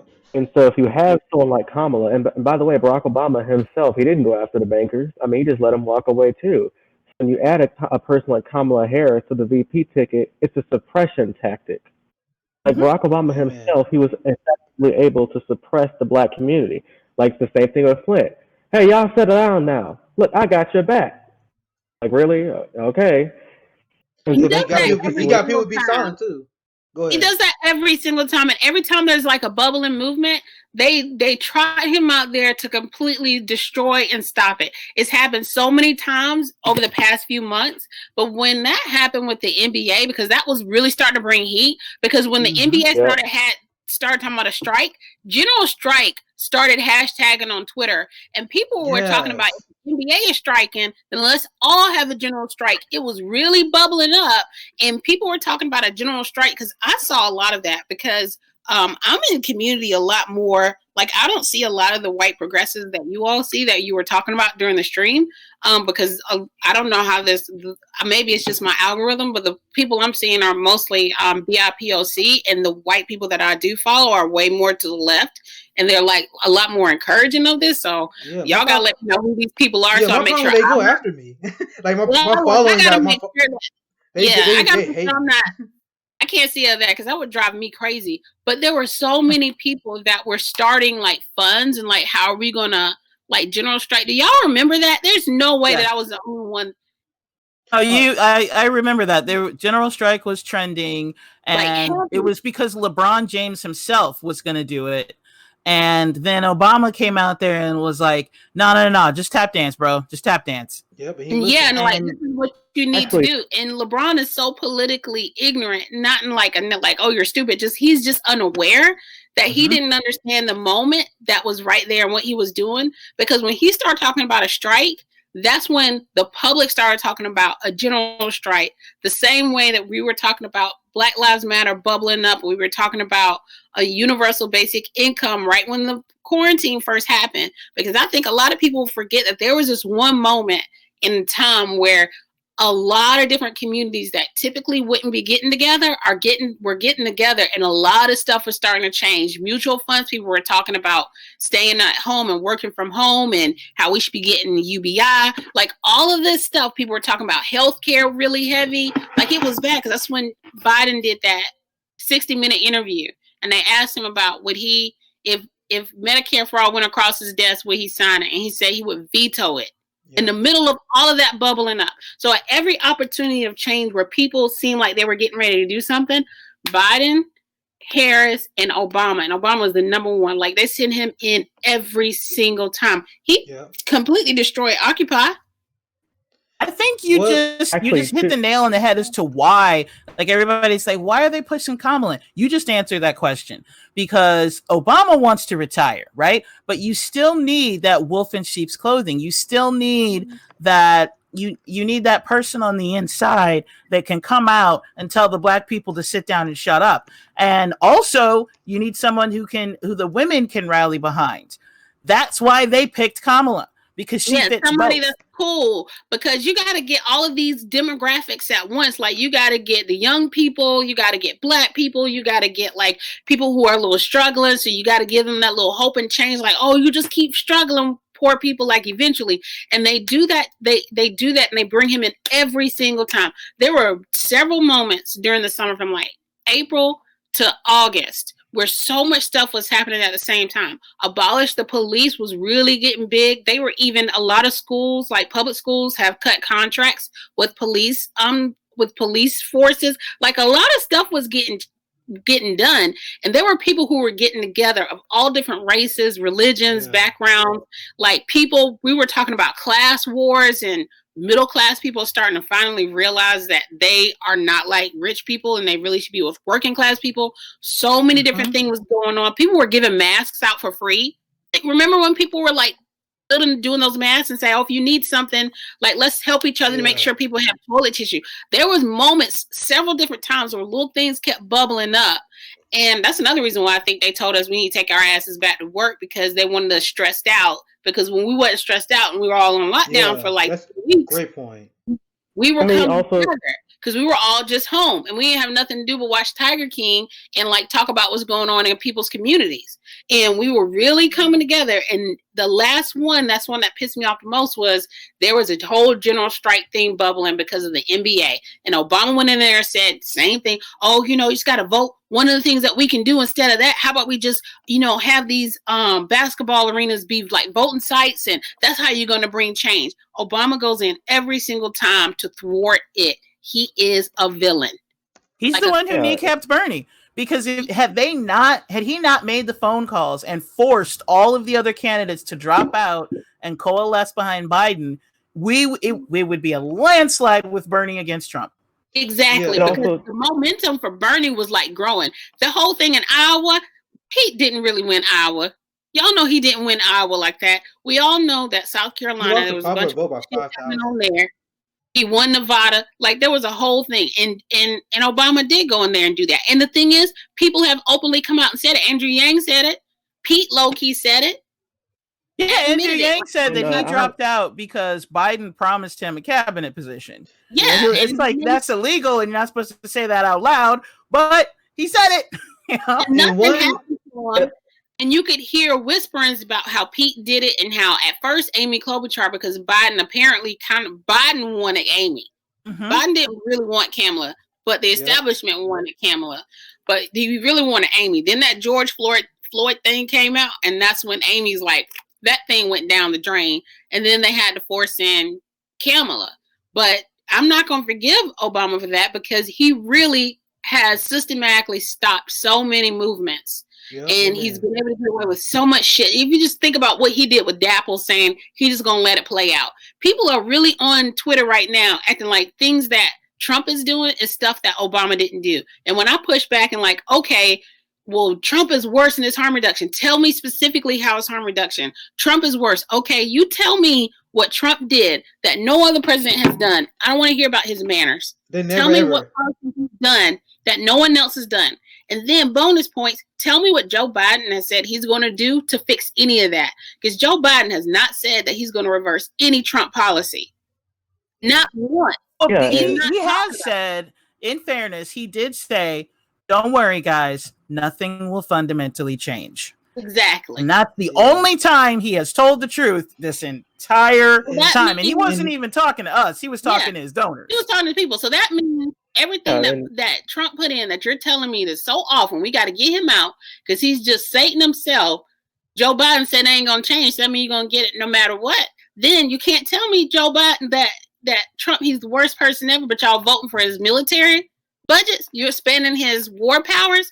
You extended the Patriot Act for maniac. Exactly. How the worst person ever, and it's like, okay, he's the worst person ever, but here's more money than you asked for the military, for the biggest military in the history of the world. Yeah, here's more money. Let's give that to the guy. He's insane. So we're gonna let you spy on more people. Like, make sense, y'all. You want to know one of the reasons? You want to know one of the reasons why? And this is, you guys brought up a lot of great points on why Barack Obama is dangerous. But this is something I noticed. And this is why Barack Obama is one of the most devastating political figures in a modern era. I'm going to go that far. Because I directly blame Barack Obama for moving black people to the right.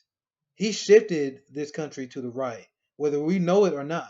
That's why a lot of black people fell in line. Well, a lot of older black people fell in line for Joe Biden. Because Barack Obama killed the culture of expectation for the black community. So in the lead up of 2008, the black community was supporting Barack Obama because we were like, it's finally our time. We had our generation calling for the end of the wars. So Barack Obama, his role was to come in and to lower the expectation that the populace had, and to shift the Democratic Party and shift the black people to the right, which I think he successfully did. Because now we went from being, they almost like our people completely forgot about our revolutionary leaders. And I noticed this when I was in South Carolina. I told this story before. Malcolm X, Frederick Hampton, and there's a lot of people to blame for this. All these people, our black revolutionary leaders, was openly socialist, and they was openly anti-capitalist. There were also, a lot of them were openly communist. Like, it's important that people know that there are a lot of like black communists. They were open socialists. They were open communists. They were open Marxists. Great point. So we went from having black revolutionary leaders who was anti-capitalist, who was openly anti-capitalist, pro-communist, pro-socialist. Now look at the Black Congressional Caucus, filled with disgusting black capitalists. Barack Obama was a disgusting black capitalist, and there's an era of black neoliberalism that happened that really crushed the black community. We're going back to the fact that Barack Obama tanked black wealth, going back to the fact that the minimum wage didn't move 1 inch during Barack Obama's administration. So this is like something that's cultural and psychological damage that Barack Obama did. He made it so people won't expect they won't expect better. So I would talk to people, and I remember when I was canvassing, I would talk to a lot of black people, especially when I was down in South Carolina, and I was telling them about Bernie Sanders and his policies, and there was a hesitancy for people to even believe what I was saying. They were saying, "Well, how we've been lied to before. I don't believe anyone when they say they're gonna affect our community and help our community because Barack Obama came in and he promised hope and change, and he delivered the exact opposite. He delivered so that's something you can't measure because I use statistics a lot. I talk about how he the reporter in chief. I talk about how he was a drone strike king. Like these are things that you can measure. Like that mental trauma of us being portrayed by Obama, I don't think we will really understand what that actually meant until maybe a few decades. Because I talked to some people who pretty much gave up voting after Barack Obama had his horrible run. You had people who gave up on the fact that you had good politicians, which is why they're selling with Joe Biden. Because the whole idea of this Exactly. primary, well, they were like, well, we can't expect good things, so we just got to accept Joe Biden. And you know what? I think what you just said, that is the real damage that Barack Obama has done. He has done the psychological damage to the Black community, and that people like me, this is the first time I've been voting. Like I was telling the story on Twitter the other day.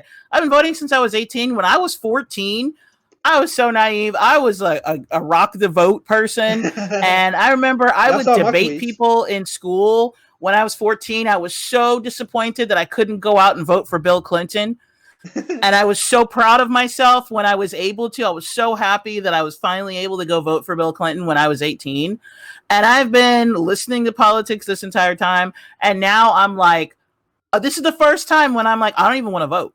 Yeah. I don't have it in me. Yeah, because I know nothing's going to change. I know that.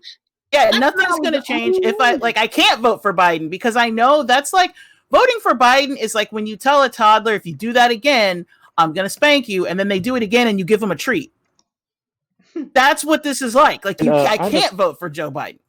You know what? I was guy in the comments said, when go ahead, Ashley. when I turned 18, because like I wasn't old enough to vote for Bush, like Bush the first time. I'm talking about like Bush Jr.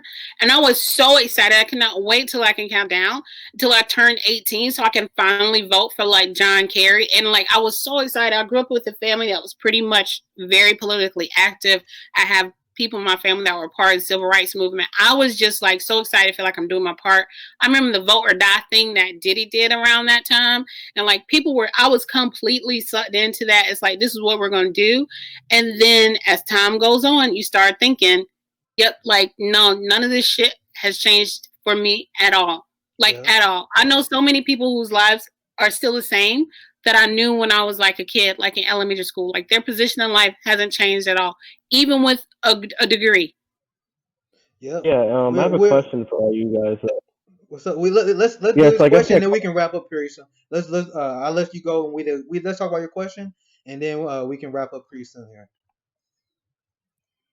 Yeah, so I guess my question too, back to the CBC. What do you guys think of the CBC's new darling, Jamie Harrison? Because he has more money than Donald Trump right now. So, and Donald Trump is running a national campaign. Jamie Harrison is running a campaign only South Carolina.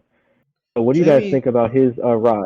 I can tell you that people in South Carolina, like, it's not like all that money ain't coming from South Carolina, and most of his support isn't really the support for Jamie is just to get Lindsey Graham out. Like people don't love Jamie, and I don't know how long he would last in that seat anyway in South Carolina. But he is a straight up corporatist. If you get to know his background about Jamie, you get to know that he's not a good dude. He doesn't have any charisma either, so he definitely can't pull an Obama. He's definitely going to be like a Cory Booker, like when Cory Booker would take money from Trump too. That's who Jamie Harrison is. I don't know anybody that's excited about Jamie Harrison for Jamie Harrison, and they all just want to get Lindsey Graham out. Yep. And I made the warning before because it's like, man, I hate Lindsey Graham. I hate Lindsey Graham. I hate Mitch McConnell. I really want to see these fucking people lose. But I can't. I'm not backing Amy McGrath. I'm not backing Jamie Harrison.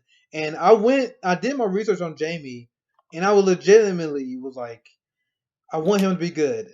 Like, please support Medicare for all. Like I did before I learned what his platform was. That was my mindset. Please be for Medicare for all. Give me something. I knew he was gonna be a corporatist, but now he's the next black congressional oligarch in the making.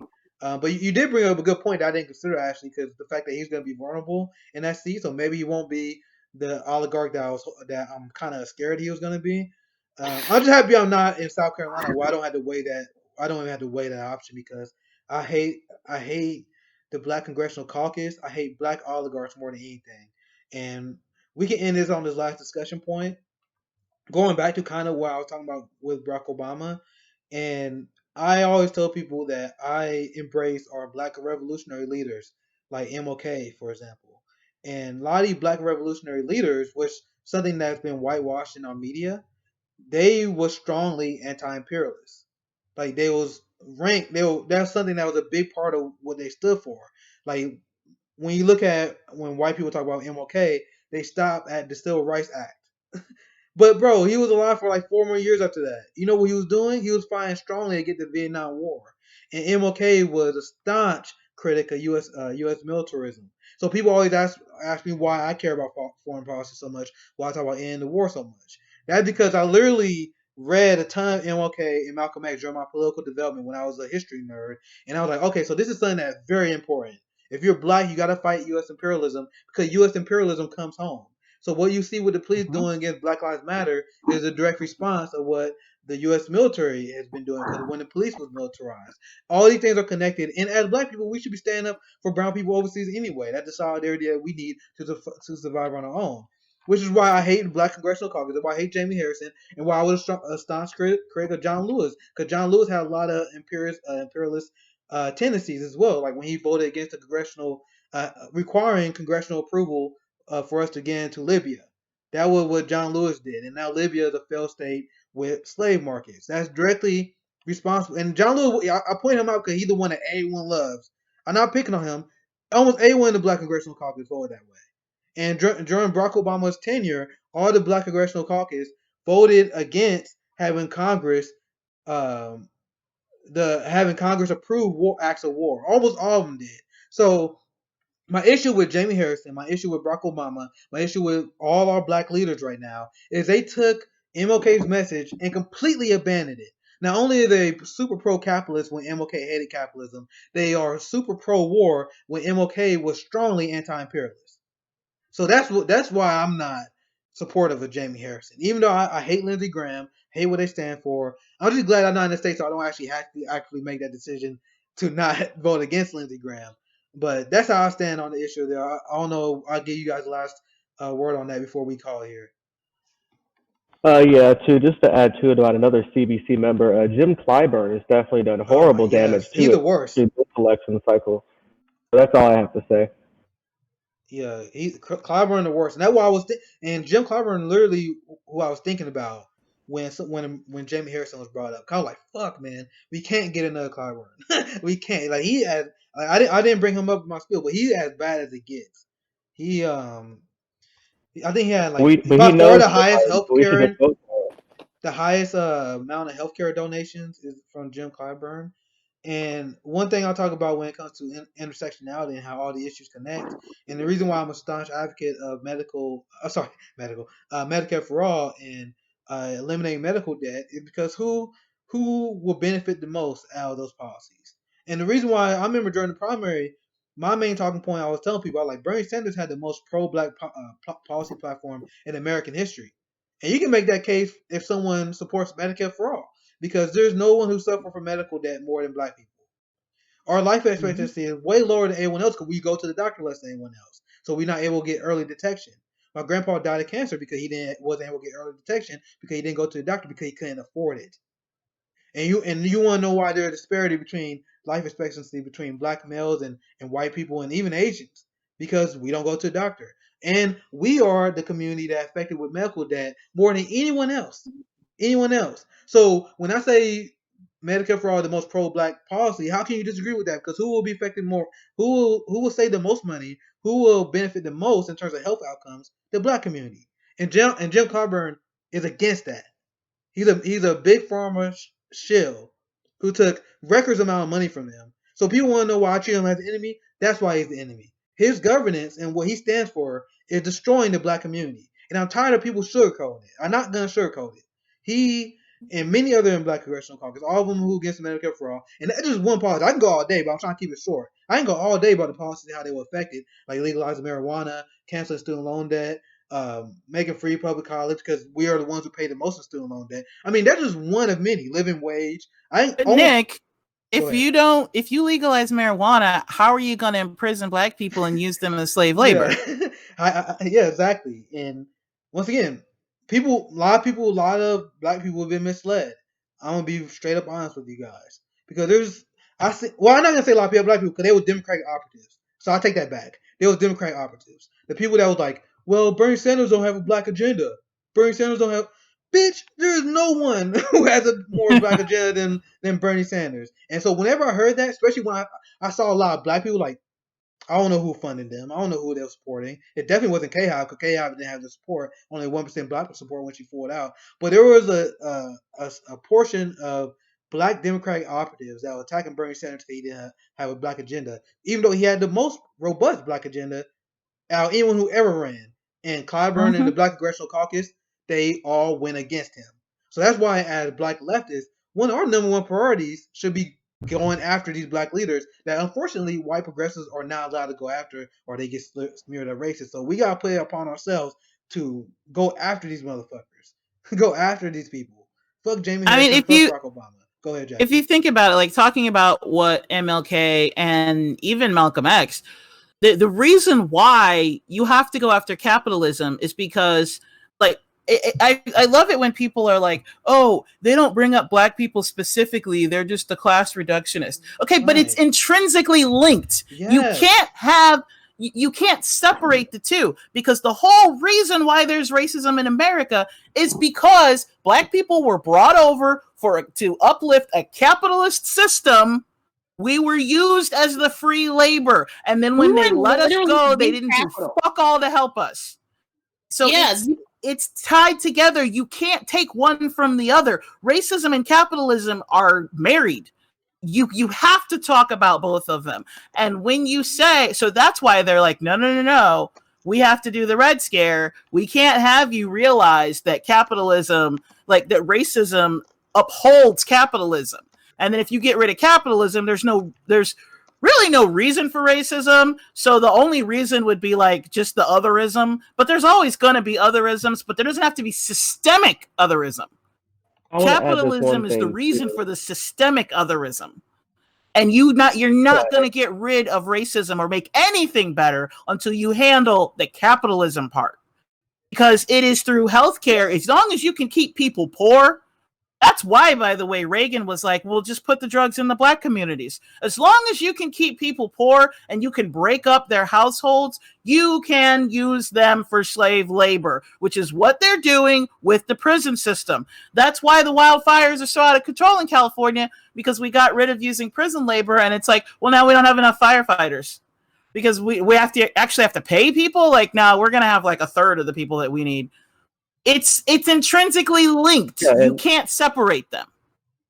That's exactly why I'm anti-capitalist. I'm not a capitalist at all. I'm very anti-capitalism, and I don't think we're going to get anywhere. And it's important to know, when you said that they brought us over here for labor for capitalism, we were the OG capital. They actually used us as their collateral, as capital, to be able to build homes, to get farms. They would put a black slave's name down as collateral so that they can continue to have things. We were the literal OG capital. So yes, we need to destroy capitalism. When I say I'm a millennial and I want to destroy capitalism, I mean that. When I say that I'm an abolitionist, I mean it. When I say I'm pro Black Lives Matter and not all cops are bad, at some point, in some kind of way, people are going to have to understand and stretch that beyond just the police that police us, and our military who polices the world, who polices other black and brown people in other countries and suppress them and steal their resources. So it's all capitalism. And it's all connected, and it does go back to racism and slavery. That's why when people were saying you're a class reductionist, it's like where some people were, and I think that's why a lot of white leftists or a lot of white progressives were having a problem with talking to black people, because I've noticed that they had a huge problem because they boiled everything down to only class, when class and race is so they're so tied together that the reason why you have these systems and these racist systems is because of capitalism. So yes, class is an issue, but class is tied to race. And there's no other way to say that it doesn't. It just does. Yeah, there's another point too. The meritocracy tied in with capitalism, that's what destroyed the black community. Because look, Reagan dug the hole for us, but Bill Clinton threw us in the hole. And what I mean by that is meritocracy. The type system is look at your grandparents. Ask the grandparents. Did they have to get a college degree in order to get ahead? No, they went to Ford Motor Company. They worked their behind off for 20 plus years. They got their pension. They got great pay. And like my father, all he had to do to get a job was he asked his mother. She asked her boss. He said, "Yes, son, because hey, you come up for the summer, you get a good paying job." Nowadays, with this whole Bill Clinton, Barack Obama thing, nowadays you got to get a college degree that puts you into debt, and then when you get to the degree, your starting pay is just almost as worse as someone who didn't have a college degree. Yep. So that's kind of the problem too. That's tied in with capitalistic system, like you said, which is racist too. Yeah. The When you amount of have a brainwashing that goes someone on. has to be at the bottom. And when someone's at the bottom, that means you have to suppress and keep people at the bottom. So you're always going to have a poor class and a lower class when you operate in a system of capitalism. You have to purposely suppress people so that you can have more, which is why the billionaire class is so bad, which is another reason to be anti-capitalism, even if you're middle class, because you have to suppress a group of people to make them poor enough to be able to work for you and labor for you so you can get that wealth. Yep, and that's why I rebranded myself as Socialist MMA, because I posed that question that no one could argue on a pro-capitalist point of view. I just posed a simple question: when has capitalism ever existed without slavery? Don't worry, Never. I'll wait. and when I made that tweet, it did pretty well. And guess what? None of the capitalists respond because they know capitalism doesn't exist without slavery in one point of view, and I find that immoral. And that's why, just like you said, Ashley, I'm staunchly anti-capitalist as well. And I think that's the direction that pretty much black people in general should go to. I think Latinos should go that way. I think I think everyone should go that way. But if you're especially a different disenfranchised community, you still propping up capitalism, you're nothing but a useful idiot. If you're one of the few that got through and you became successful, congratulations. But statistically, that's not the vast majority of Latinos and not the vast majority of black people. I know, Jackie, you had something to say. I'll let you have the last word and we log off here. Yeah, I was gonna say something else and I forgot. It's all good. Well, I mean, like if you even think about like Native American genocide, that was based on capitalism, like the whole Manifest Destiny, all of it. This nation was built on capitalism using racism as the platform for capitalism. The thing that gets me is the amount of propaganda that comes out that works. It's amazing to me that it works because in order for this system not to topple, because you have a system where the top has all the power, but there's very, very few of them. The bottom has none of the power, but they're the vast majority, is in like 90%. The only way people are okay with that is because they buy the propaganda that one day you could be one of the people at the top. That's why the middle class is really the most damaging part about the US, the so-called American dream, because it is based on complacency. It's like, hey, let us do anything at all as long as like we're going to keep you from being poor. We'll make sure that you have enough money so that you're comfortable. As long as you're comfortable, let us get away with what we got to do. Just look the other way. And the middle class in America has said, okay. And the only reason why so many people are waking up now is because the capitalists reached in too deep and they started going for the middle class. And the middle class was like, whoa, whoa, whoa, you're coming for me too. Yeah, they were always coming for you, but you let them because you allowed them to do whatever they wanted to do to the poor people because they weren't doing it to you personally. Yep. And you didn't realize that you were one paycheck away from being the poor people, but you were never going to be wealthy. You're never going to catch them. Even Oprah Winfrey, as rich as she is, like Chris Rock even said in one of his specials, if Bill Gates woke up and found out he had Oprah Winfrey's money, he slit his wrist on the way down and falling out of a building. Yeah, like, you're never going to catch them. You are much closer to like a pandemic, for example, happening, and you lose your job, and now you're poor like everybody else. I'm so jealous as us being a black community. I want the black community to be able to pull some shit out like Bolivia did. I'm ending on this because I definitely saw this and I was hype about this because like I said, I'm a big foreign policy nerd. And obviously the big news that came out recently was the movement towards socialism party in Bolivia. destroying the capitalists and the U.S. imperialism. So I'm gonna end it on this last tidbit. That was I would love now for. that you said that, I remembered what I was gonna say. I know. I'll let you say. I'll let you go. I'm not trying to rush you guys off. I'm just not trying to keep you guys forever. So I'll let you say last piece. Let me go through this here. Because as we all anti-capitalist esteem, can you imagine we able to pull some shit out like Bolivia did? I was so happy when I saw this as someone who hate U.S. imperialism. And I saw this tweet and it said the official, because the exit poll already predicted that Bolivia and their socialist party was going to win. But actually, now that they finished the count, it was actually a bigger blow than they thought it was going to be. Like, even if you combine the far right fascist party and the neoliberal party in Bolivia, they still would have lost by 12%. And that was the initial fear from leftists coming into this election. They knew that the liberals and the Bolivia, just like they would in U.S., let's be fucking real, if they had an option to defeat the left by teaming up with fascists, they would 100%. Because apparently Bolivia has like a ranked choice voting style where if two parties can combine their vote total to win. So even if they did that, socialism in Bolivia was still won. So we see in a country that was largely indigenous taking over and rebuking capitalism and U.S. imperialism. So I just saw that, and I want to point that out because I would love for the black community to be able to do that one day, where we can unite against capitalism. We can use our power. We can form coalition with the Latino community who are largely anti-capitalist. We can take a lot of young white progressives who are anti-capitalist, form the community, and destroy U.S. capitalism as we know it. That would be the dream. Now, I'll let Jackie speak, and I'll give you guys. I'm not trying to rush you guys off. I just don't want to keep you here forever. So I'll let you have a word, and we can wrap up here with anything you guys want to finish with here.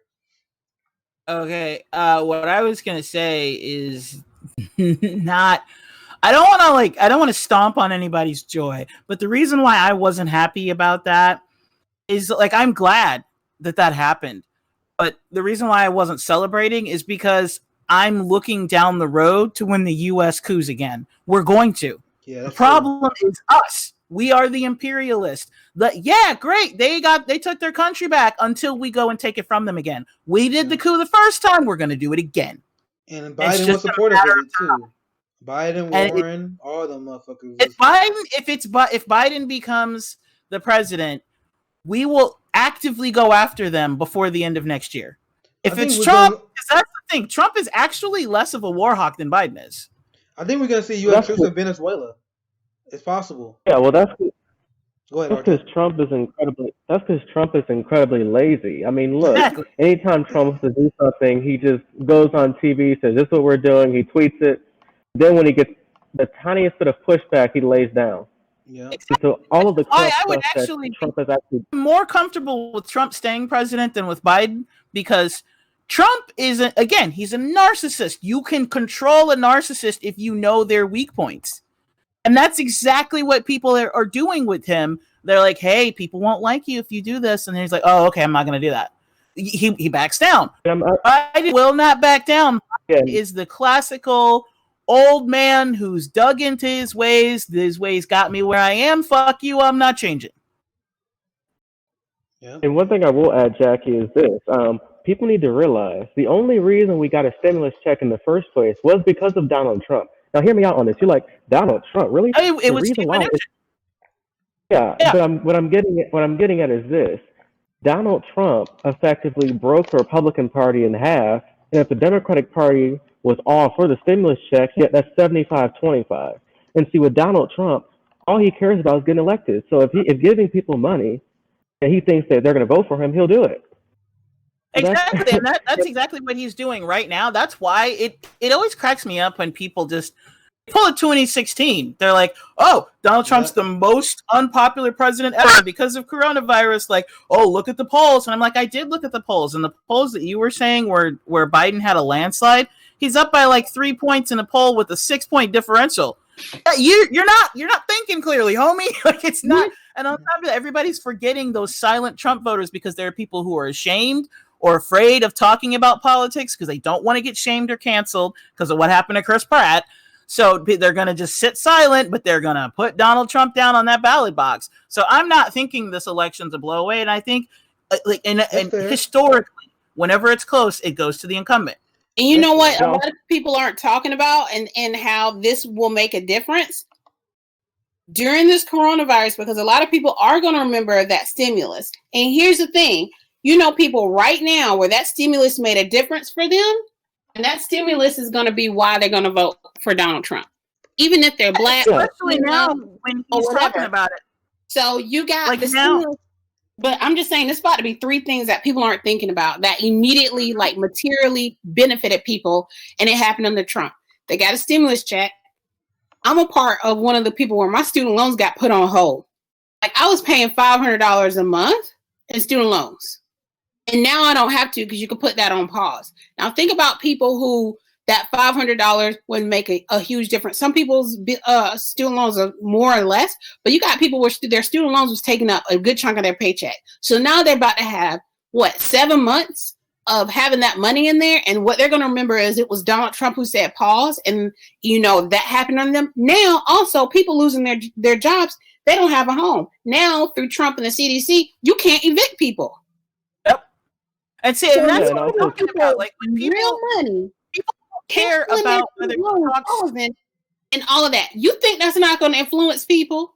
I never got a stimulus check under any other president before. Yeah, never had that. And I would love. Pause. I mean, I'm still not going to vote for Trump, but that's me. But you got to think about how this is going to affect other people, and this is going to influence other people. If you don't think that not having to pay student loans for 8 months isn't going to make a difference, and I think this is going to the silent Trump supporters, or the silent, like, I'm just not going to vote at all. Whatever happens, happens. But if you think that there aren't some people out there who were anti-Trump and those things happen to them, especially student loans, because I've been seeing it on my timeline, that are like, part of me feels like I need to because my life just got better just because of that. And they don't even like Trump, and they don't like Biden. But there's a lot of silent people who that right there is going to make a difference.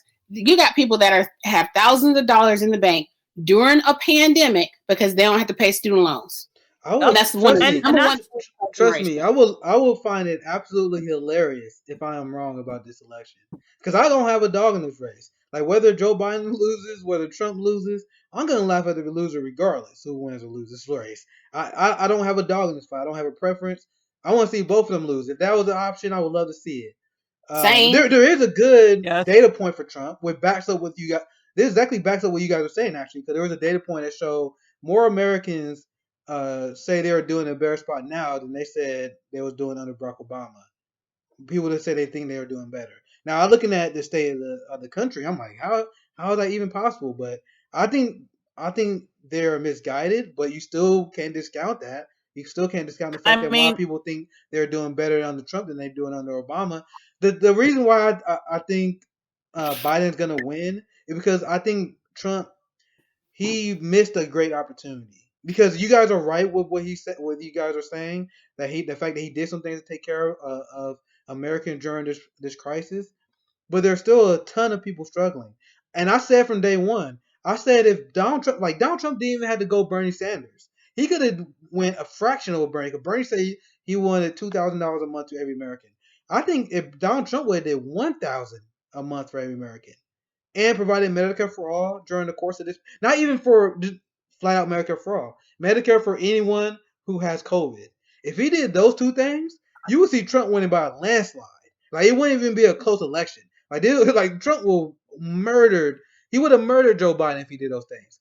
I think he fucked up. I think he missed the opportunity. But once again, if you guys are right, I would love to see it. Like, I think it would be hilarious. I think Trump missed the opportunity to go for the blowout win, and I think people there are lots of missed opportunities all the way around. Because, look at that debate last night. Yeah. Last night, the debate let us know that America loses no matter what. Because you had two old-ass racist rapists sitting there saying, you're going to give people health care. No, I'm not. Yeah, you are. No, I'm not. You're going to give people health care. No, I'm not. You're going to solve the climate crisis. No, I'm not going to do a damn thing. No. You said you were going to do something. No, I'm not going to do it. I'm not going to do it. Like, come the fuck on. We lose. Either way, no matter who it is, we lose. There's a great data point that backs up what you're saying, and then we can call it here.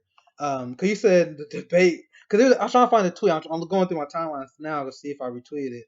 But there was a guy who had a focus group, and he had a focus group, a ton of undecided voters. and pretty much they asked them what they thought after the debate, and all of them was like, all the undecided voters were like, what the fuck? I'm not voting for any of these people. This shit is awful. So you're right. 100%. That is the takeaway a lot of people were having in this debate. Unfortunately, I don't think the debate gonna matter that much because a lot of people early voted already. But hey, bro, you never know. You never know. Apparently, Trump people are gonna go out like crazy during election day, and it's gonna be a shit show no matter what. Like it's gonna be people ready. Go ahead, RJ. I'll let you have the last word here. We'll call it here. I don't want to keep you guys too long. One thing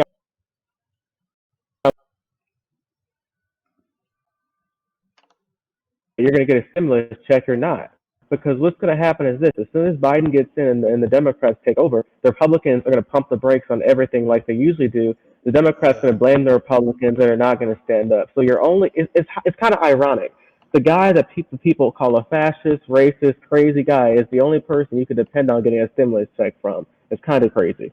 Yeah, he did a press conference earlier today where he was talking about the debate, and he mentioned it again. Like that's another thing I don't think people are liberals are in like a mental bubble where they don't hear things for the way like normal people hear things or other people hear things.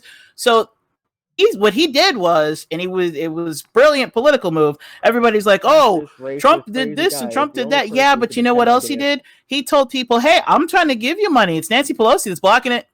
I was trying to give you money. I think you should get money, but Pelosi's using it as a political game. She thinks her team will do better if she waits. So you guys don't get any money because that." And then what does Pelosi do? She goes on Wolf Blitzer and cusses him out because he dares to ask her a question. That looks bad. That is going to make people think like, oh, it's Pelosi keeping me from paying my bills. Trump is making it so I can't get evicted. Yeah, and Pelosi, that's a political miscalculation. Go ahead, RJ. And Jackie, just to add to what you're saying, I mean, when we were talking about Donald Trump doing somewhat text, remember she was pushing Cobra early in COVID?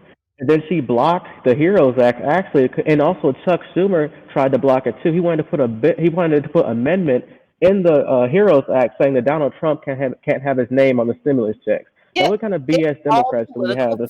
And like go back even farther. Originally, when Mnuchin first said, because he was the one who announced that they were going to do a stimulus, and everybody was shocked because it was a Republican saying it. It was like Republicans don't give anybody money. Like this must be bad.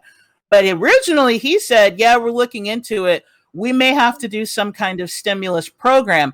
He was originally going to do $1,000 a month. It was Pelosi that came in and said, no, one time, $1,200. Yeah, and the thing is, like, it doesn't even make sense strategically. They just show how evil Democrats are. Because Nancy Pelosi, the only reason she don't want to make these deals is because she don't want to get Trump this victory before the election. And the thing is, like, this shows how corrupt and how pro-oligarchy she is. Because if you look at, even if you're doing political strategy like that, even if you're being a slime ball, it would have made more sense for Pelosi to take the deal and make Senate Republicans turn it down so she can make it again. Because the Senate Republicans would have 100% turned it down. Well, on odds. But this is why this show how evil Nancy Pelosi is. She is so corporate bound that she didn't even want to take that chance. Like, she didn't even want to take the small chance that Senate Republicans would have made a deal to help Donald Trump. Because even though it would have helped Democrats to make the Senate Republicans turn it down, she didn't want to risk it because in the back of her mind, in the back of her corporate mind, she was like, what if Republicans actually do it, though? What if they do it? And she couldn't risk it, even though it would have helped Democrats. Go ahead, RJ. The thing about politics is 3 steps: risk, reward, sacrifice. For instance, look at Lyndon Johnson. How did he achieve the presidency in terms of outright? He took a risk in being for the Civil Rights Act. He got the reward by being elected and pushing the Great Society, and basically for the Democratic Party. And the problem with today's politicians is that the Republicans take risks all the time. Yeah. They end up getting the reward. But due to the Democrats being so bad, there's no sacrifice. Yeah. So that's the problem. So there's no reward without risk.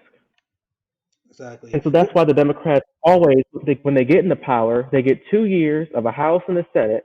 The Republicans always get 6 years of control. Look at Clinton, look at Obama. And also, too, during the debate, Joe Biden, this is his move. Anything good that Obama has done, oh, I was locked up with the president. I was right there. Anything bad, oh, well, see, that was the president's fault. Yeah, I And was then just a when VP. What are you Biden, talking about? I didn't have any power. I was VP.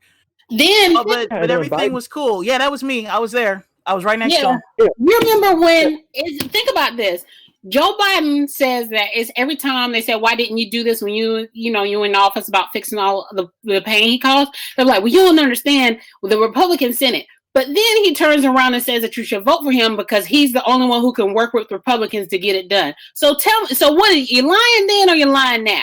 You're Yes. telling me Amen. that you couldn't get it done because the Republicans were blocking you, but then at the same time, you tell me we got to vote for you because you're the only one who can work with Republicans to get stuff done. Make it make sense to me.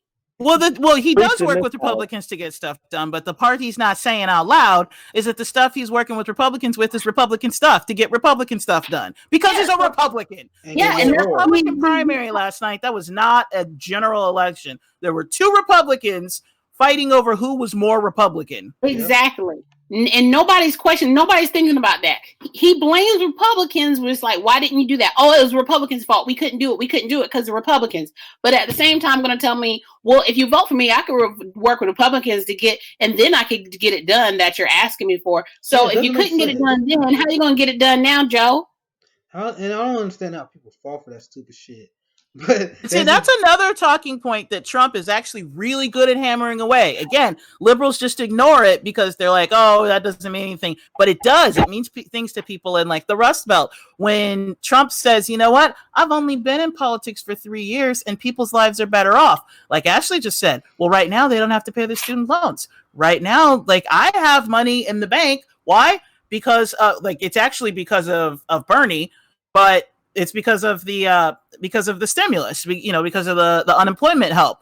But who is stopping me from getting even more money from another stimulus? It's Nancy Pelosi, because the Republicans have come down a lot on what they said. Because in negotiations, you present your side, they present their side, you go back and forth, and everybody budges a little. The Republicans have come almost all the way down, and Pelosi's like, I don't give a shit. I'm not doing anything. Doesn't matter. I'm not going to do it. Doesn't matter what you do, and then Trump points it out. Trump says the quiet part out loud. He's like, oh, because Pelosi's doing it because she thinks the Democrats will win if you suffer.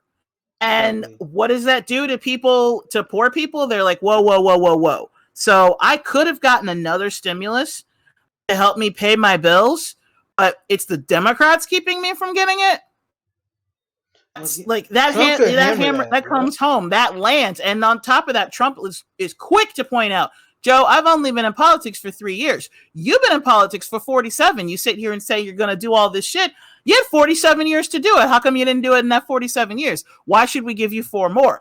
That's actually a logical argument. That makes a lot of fucking sense. A lot of people underestimate the fact that Trump will make those kind of logical arguments. I just don't understand. I don't understand why Trump wasn't more consistent on making those populist arguments, and that's one of the reasons why I think he missed a giant opportunity, because when he ran against Hillary, he will attack her from a populist point of view, and meanwhile this election he pretended that Joe Biden's some sort of secret Antifa grandpa, and in one breath he says he being controlled by the far left, and then on the next breath he said he's the author of the crime bill. His attacks have been completely incoherent. I wish if Trump would have just kept it simple, hammer on the crime bill, hammer on the fact that Democrats don't want to pass a bill, hammer on the fact that Joe Biden did bankruptcy bill, hammer on the NAFTA and vote for NAFTA. If he just focused on those basic issues and did the stimulus checks like he said, I think he would have won by a landslide. It'll be very interesting to see. You guys make some good arguments, and if Trump win, I'm not going to be surprised. But yeah, I just think he made a miscalculation that cost him. That's the only thing. That's where I'm coming from. Yeah, I don't want Trump to win, and I don't want to make it seem like I do because I don't want him to win. I hear you. Yeah, like I don't want Biden to win either. Like I don't like either one of them, so I kind of feel like whatever at this point. Yeah. But all of that stuff matters, and it's going to add up. And then I was thinking what Jackie just said. Like, you know what? Because what Biden and his people are trying to do against Trump is take his strongest thing and make it his weakest. So like they're really on there saying like, well, Trump saying he's going to do healthcare now. He's had 4 years. He didn't do it. You're right. Trump had 4 years. Joe Biden had 47. So if you're willing to give Joe Biden extra time after he's had 47 years, then what sense would it make for me not to give Trump another 4 years? Like, if people Exactly. asking that. I mean, I don't believe that Trump doesn't want to really help anybody because he doesn't give a shit because he's awful. But all the logical reasons they're telling you shouldn't vote for Trump. Like, he hadn't done that in 4 years. He's not going to do it now. He's had 4 years. Would Biden has had 47? Yeah, Exactly. Yeah, and to go back to Jackie's point real quick too, Trump even called out Biden's endless platitudes. He said, "Look, typical politician, all talk, no action." Yeah, He basically criticized him for basically saying all this come together BS, and he said, "Look, he's the reason why I got elected in the first place." When he said that, my mouth dropped because that's what the stuff he called Hillary Clinton out in 2016. The only problem with Trump is he didn't say it enough. It's too late. People have already sealed their ballots in and voted for Biden. It's way too late. Yeah, now. but again, don't discount the silent Trump voter, because especially nowadays in cancel culture, there are people not saying a word. There are people just sitting back and going and then ticking Trump. So that's why I'm not. The other half is nothing. Like, there's a war. It looks like it's a war in my neighborhood, like Biden versus Trump, like back and forth.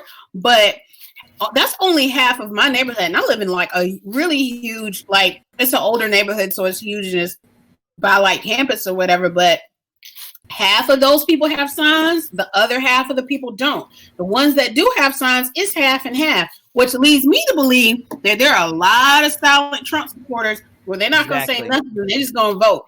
That's going to be very interesting. I read the other day, somebody said that he is one of the people who gets polled a lot, and every single time he gets polled, he says Biden, but he voted Trump. What? Yeah. What was that? I read something from a guy who said that he's one of the people who gets polled a lot. You know, when people get polls for like, are you voting Biden or Trump? So, you know, the polls that, like the CNN polls and everything, the polls that everybody goes by. Yeah. And he said every single time he gets polled, he tells them Biden, but he's done mail-in voting and he voted for Trump. Oh my God. And that's exactly my point. It's going to be very that's interesting. that's exactly my point. I'm sure other people who relatives, I'm sure it's people who think like that, oh, my husband, my wife, my kids, or whatever, they're totally going to vote for Joe Biden. I bet you a lot of people are lying. Right. That's exactly what I'm saying. Like, especially that's what happened last time. A lot of people thought Hillary had it, and it's like, she lost. That girl lost. And let's be real. Like, when you bring up Hillary, it doesn't matter where people in like California, like I live in California, nobody gives a shit who I'm going to vote for because the whole state's going blue no matter what. The real places that we need to look at are the swing states. Those are the places where it actually matters. And those are the places that went for Trump last time, but they did so silently because the polls were exactly like they are right now, where it looked like it was going to go for Hillary. And then when the votes were counted, the Electoral College swung for Trump. And I'd be surprised if Michigan goes for Trump, goes for Biden. I can speak on that. Like, I can speak on that. And I live in Virginia, so I know they don't care about my little vote. And yeah, they don't care about mine either. Yeah, I can speak on that because I am from Michigan. Trump country is huge in Michigan, especially rural Michigan, like farm country, really downriver. But what I will say is that liberal turnout, there's a lot of liberals in Michigan too. And so far in Michigan, like the liberals have been outnumbering Trump country, but I won't say it's game, set, match yet because never underestimate the power of Trump. I tell people all the time, I'm jealous of Trump people. You know why I'm jealous of Trump people? Because Donald Trump never criticizes his own people. He supports them in anything they do. And he says, look, even if they're wrong, they're right. And so if you look at people that's supposed to be on our side, they capitulate to the other side. They criticize. Let's look at Obama. He called basically the Black Lives Matter protesters thugs and criminals. Oh, you know what else that Trump does that Bernie misstepped and a lot of Democrats do? Every time you talk about Trump voters, you ask them, what about this? What about that? He always takes up for his supporters all the time. He never says anything negative about them. He never apologizes for them online. They got Bernie to apologize for your Bernie. Trump was like, fuck that. Those are my people. I'm not going to talk bad about my own people. But Democrats always talk bad about their voters. So Trump does have a base. You're right. Like, he never talks bad about his supporters. Never. He will never say nothing wrong. So think about how that's going to moralize them and get them to come together versus like on the left. Like Democrats talk so bad about people on the left. It's like I don't even want to vote for you. You don't even like me. If Trump does, people on the right, they wouldn't know it because he don't never say nothing bad about him. Never, and he takes up for him when the media goes after his supporters. He immediately takes up for him. That matters. Yep. Dude, Yeah, like, why didn't? So I didn't mean to interrupt you, bro, but I just saw this. I'll look on Twitter. I'm gonna pull this right here. And the thing about like we were just talking about missed opportunity. Hold on, I gotta make an adjustment. Like apparently Trump just played this. Oh, damn it! Why can't I put it? But Trump just played this. I don't know. I'll see if you guys can. I don't know if you guys can hear it. Let me pull this up. You're right here with me. Yeah. I'm not seeing a stream. No, I can't. Yeah, I'm not seeing any kind of stream at all. It was there it is. it was just lagging.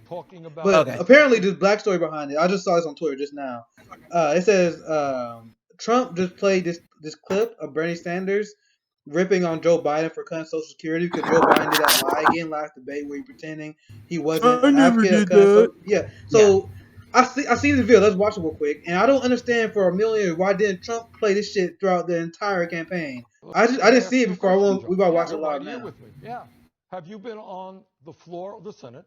You were in the Senate for a few years. Yeah. I'm mad at the video. I need to figure out how to fix talking about the necessity with pride about cutting Social Security, cutting Medicare, cutting veterans programs. No. You never said that. No. When I argued that we should freeze federal spending, I meant Social Security as well.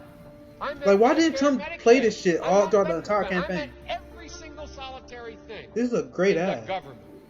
Look, here's the deal. You're an honest guy. Why don't you just tell the truth here? We all make mistakes. I am telling the truth. And I know He's not an honest guy. He's a pathological liar. Twice. I tried it a third. Like, bro, I'm telling you, Trump did play ad like this the entire time. This wouldn't be close. Wouldn't be close. To be fair, he did redo this at the very beginning when Biden first got in. Yeah. I think you just kept the problem. I think you should have kept Social Security. The problem with Donald Trump is this. Donald Trump, when he ran in 2016, he had Steve Bannon, Corey Lewandowski, all these populist right figures right around him. And what is Donald Trump known historically to do? He listens to his counsel. So when Donald Trump went from having those people around him to corporate establishment Republicans, that's what's killing his entire campaign. Yes. If he had done what he did in 2016, and if he had treated Biden the exact same way he treated Hillary, it would be a landslide in his direction. Like, honestly, because Biden is that terrible of a candidate. Yeah. With that said, I think we can call it now. It was a great stream, and we appreciate having you on, Ashley. I was looking at the chat, and there was like a ton of people like, "What's her Twitter handle? What's her Twitter?" We appreciate you having you on. We do this every Friday, so if you're free, you're always free to come on here. And for the people that was asking in the chat, I usually stream on Monday and Wednesday. I don't have a studio, so that's why it's hard for me to actually have a schedule. It's kind of like whenever I had the opportunity to do it, because I don't stream at home because my internet at home is shitty. My mom got much better internet because that's where I'm at right now. I use her internet, so that's why it's harder for me to have a set schedule because I'm like, whenever I can get it done, I do it. Black Rose is easy to do because we can set a time on Friday, but I know me and RJ, we did stream on Wednesday. That's usually the 3 days I usually do it. I saw some people asking. So Monday, Wednesday, and Friday are consistent times to catch me streaming. But sometimes it may be Sunday. I may just throw something up together and I try to tweet it out. One of these days, I will be able to have a studio. I'll have stable internet, so I can just do it at my home whenever I want to do it. Once I hit that point, then I can have schedule, so you guys know exactly when I'm going to stream. That's why it's very important for you guys to subscribe to my Twitch shares, help me support on my Patreon, just to help me grow, help me be able to get these things where I can be able to stream more consistently. But I do appreciate all you guys for watching. I appreciate RJ, Jackie, and Ashley for coming on as well. It's pretty much our